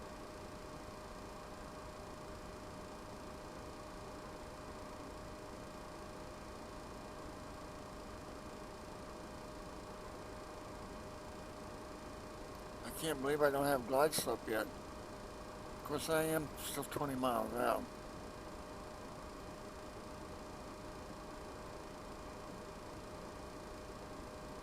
Get this ready.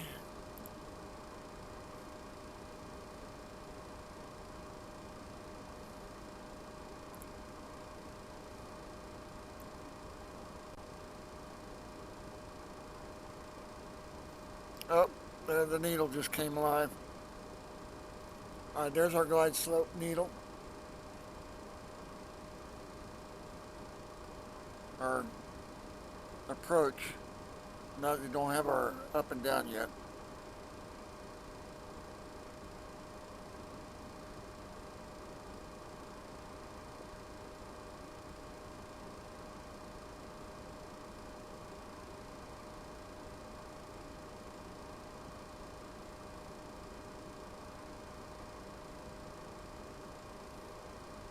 At 110, we're gonna 10 out. We're gonna slow to 180. This is the approach line right here.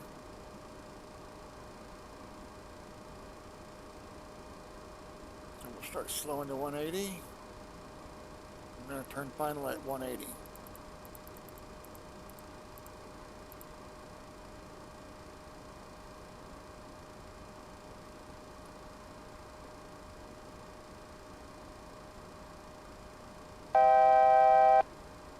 Alright, we're almost level at 4,000.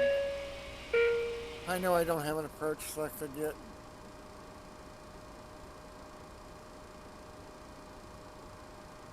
Alright, flaps.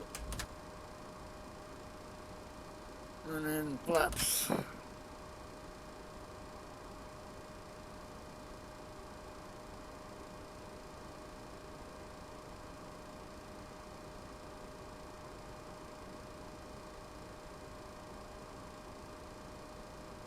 When we get to 180, we'll do gear. Actually, I'm going to wait and do gear when we turn final.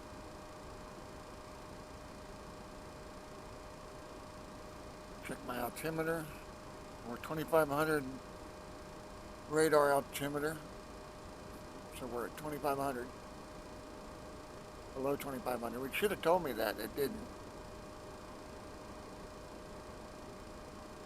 So we're 1,800 AGL.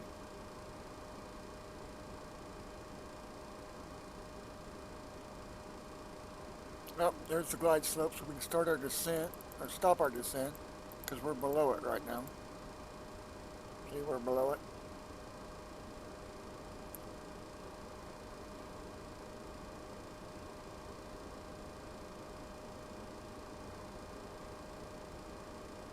So there's the glide slopes active, but not alive. We haven't captured it yet. Anticipation, it's making me wait.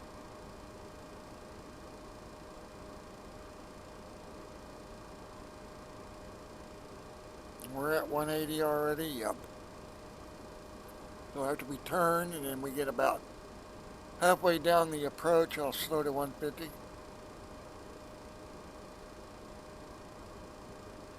I stopped my descent because we're below glide slope.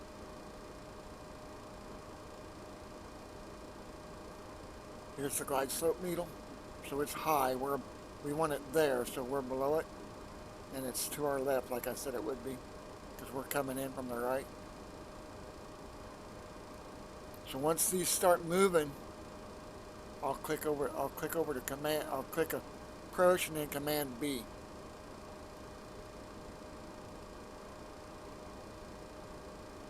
I need to get up and use the restroom, but I don't want to get up right now until that glide slope starts coming alive. I could do it early.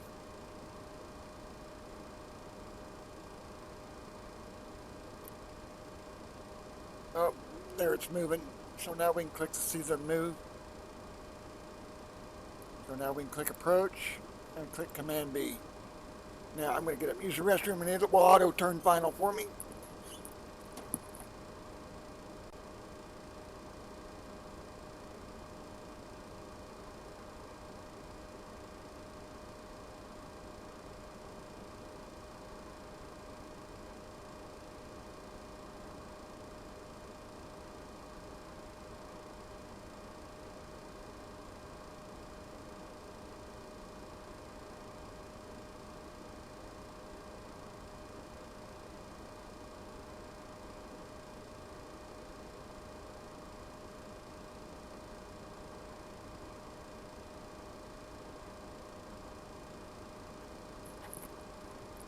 Alright guys, has it turned us yet?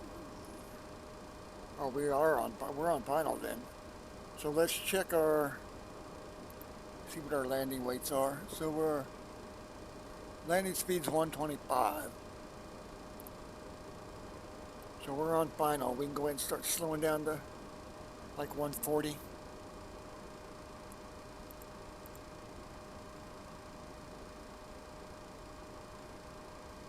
Gear can go down now.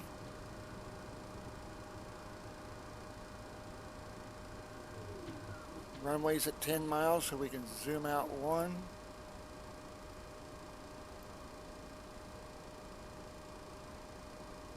And we need more flaps. And more flaps. And more flaps. And flaps full. Alright guys, I got visual on the airport, so I can take control anytime now.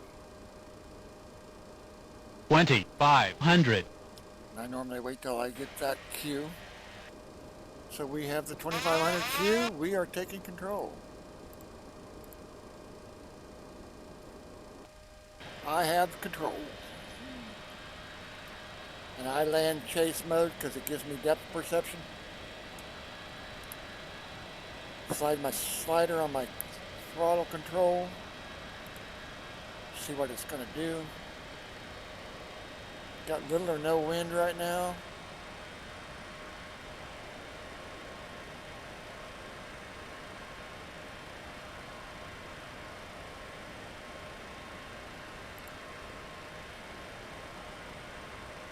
Make sure my joystick's working, so I give it a little bit of input.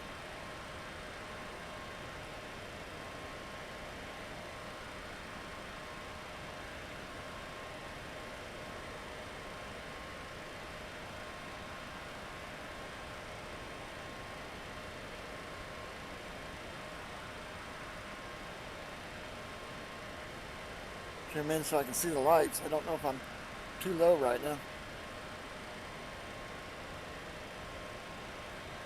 I'm going to nose it up a little and a little bit of throttle. 1,000. And altimeter. Still too low, but there's no obstructions in front of me. I'll nose up a little bit of throttle.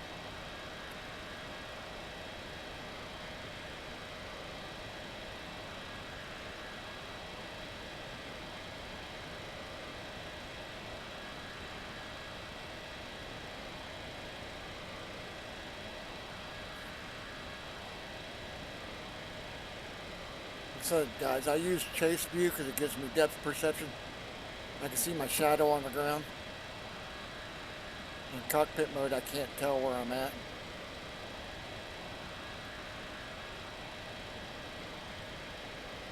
Alright, we're in one white. I want to be two white, so we're still a little low. And we're descending, so I'm gonna nose up a little. Keep an eye on my airspeed. 500.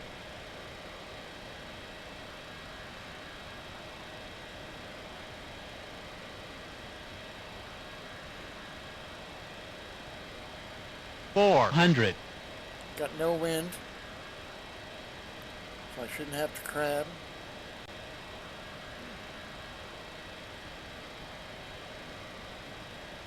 Nose down a little. 300. Cut throttle a little. Nose down a little more. Cut throttle. 200. Start blaring. 100. Throttle's off. 50. And 40. blaring. 30. 20. 10. Didn't blare soon enough, but that's pretty good. Reversers. And then we'll cut reversers off when we get this 30. Close enough. Flaps up. We're going to turn left.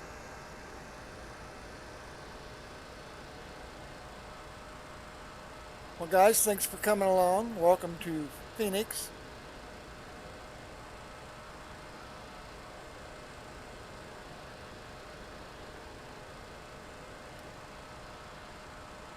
And I'm just going to park right over there. No, we'll park over here. We'll park at the gates. So straight ahead, we're going to park.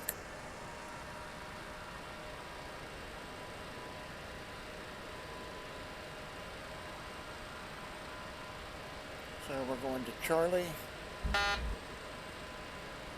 And we're just going to park straight ahead of us. You can't park there because there's a truck in the way.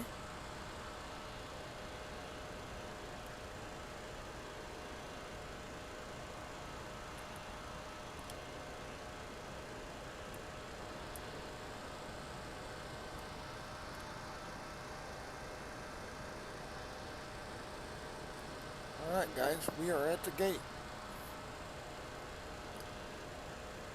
Set the parking brake. And again guys, like I said, thanks for coming along. Who shall we raid? You guys want to go watch Microsoft? I don't know what they're doing right now, but there's... let's do a stream team member. Well, let's go raid Sergeant Game Pro.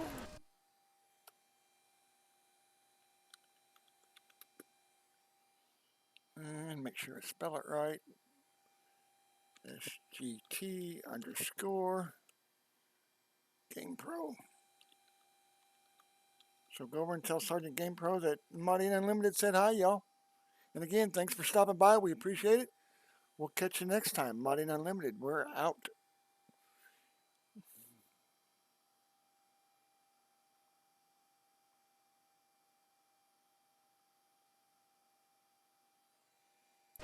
And again, thanks for the follows. Thanks for the subs. We appreciate it. And like I said, guys, tell Sergeant Game Pro that Modding Unlimited said hey.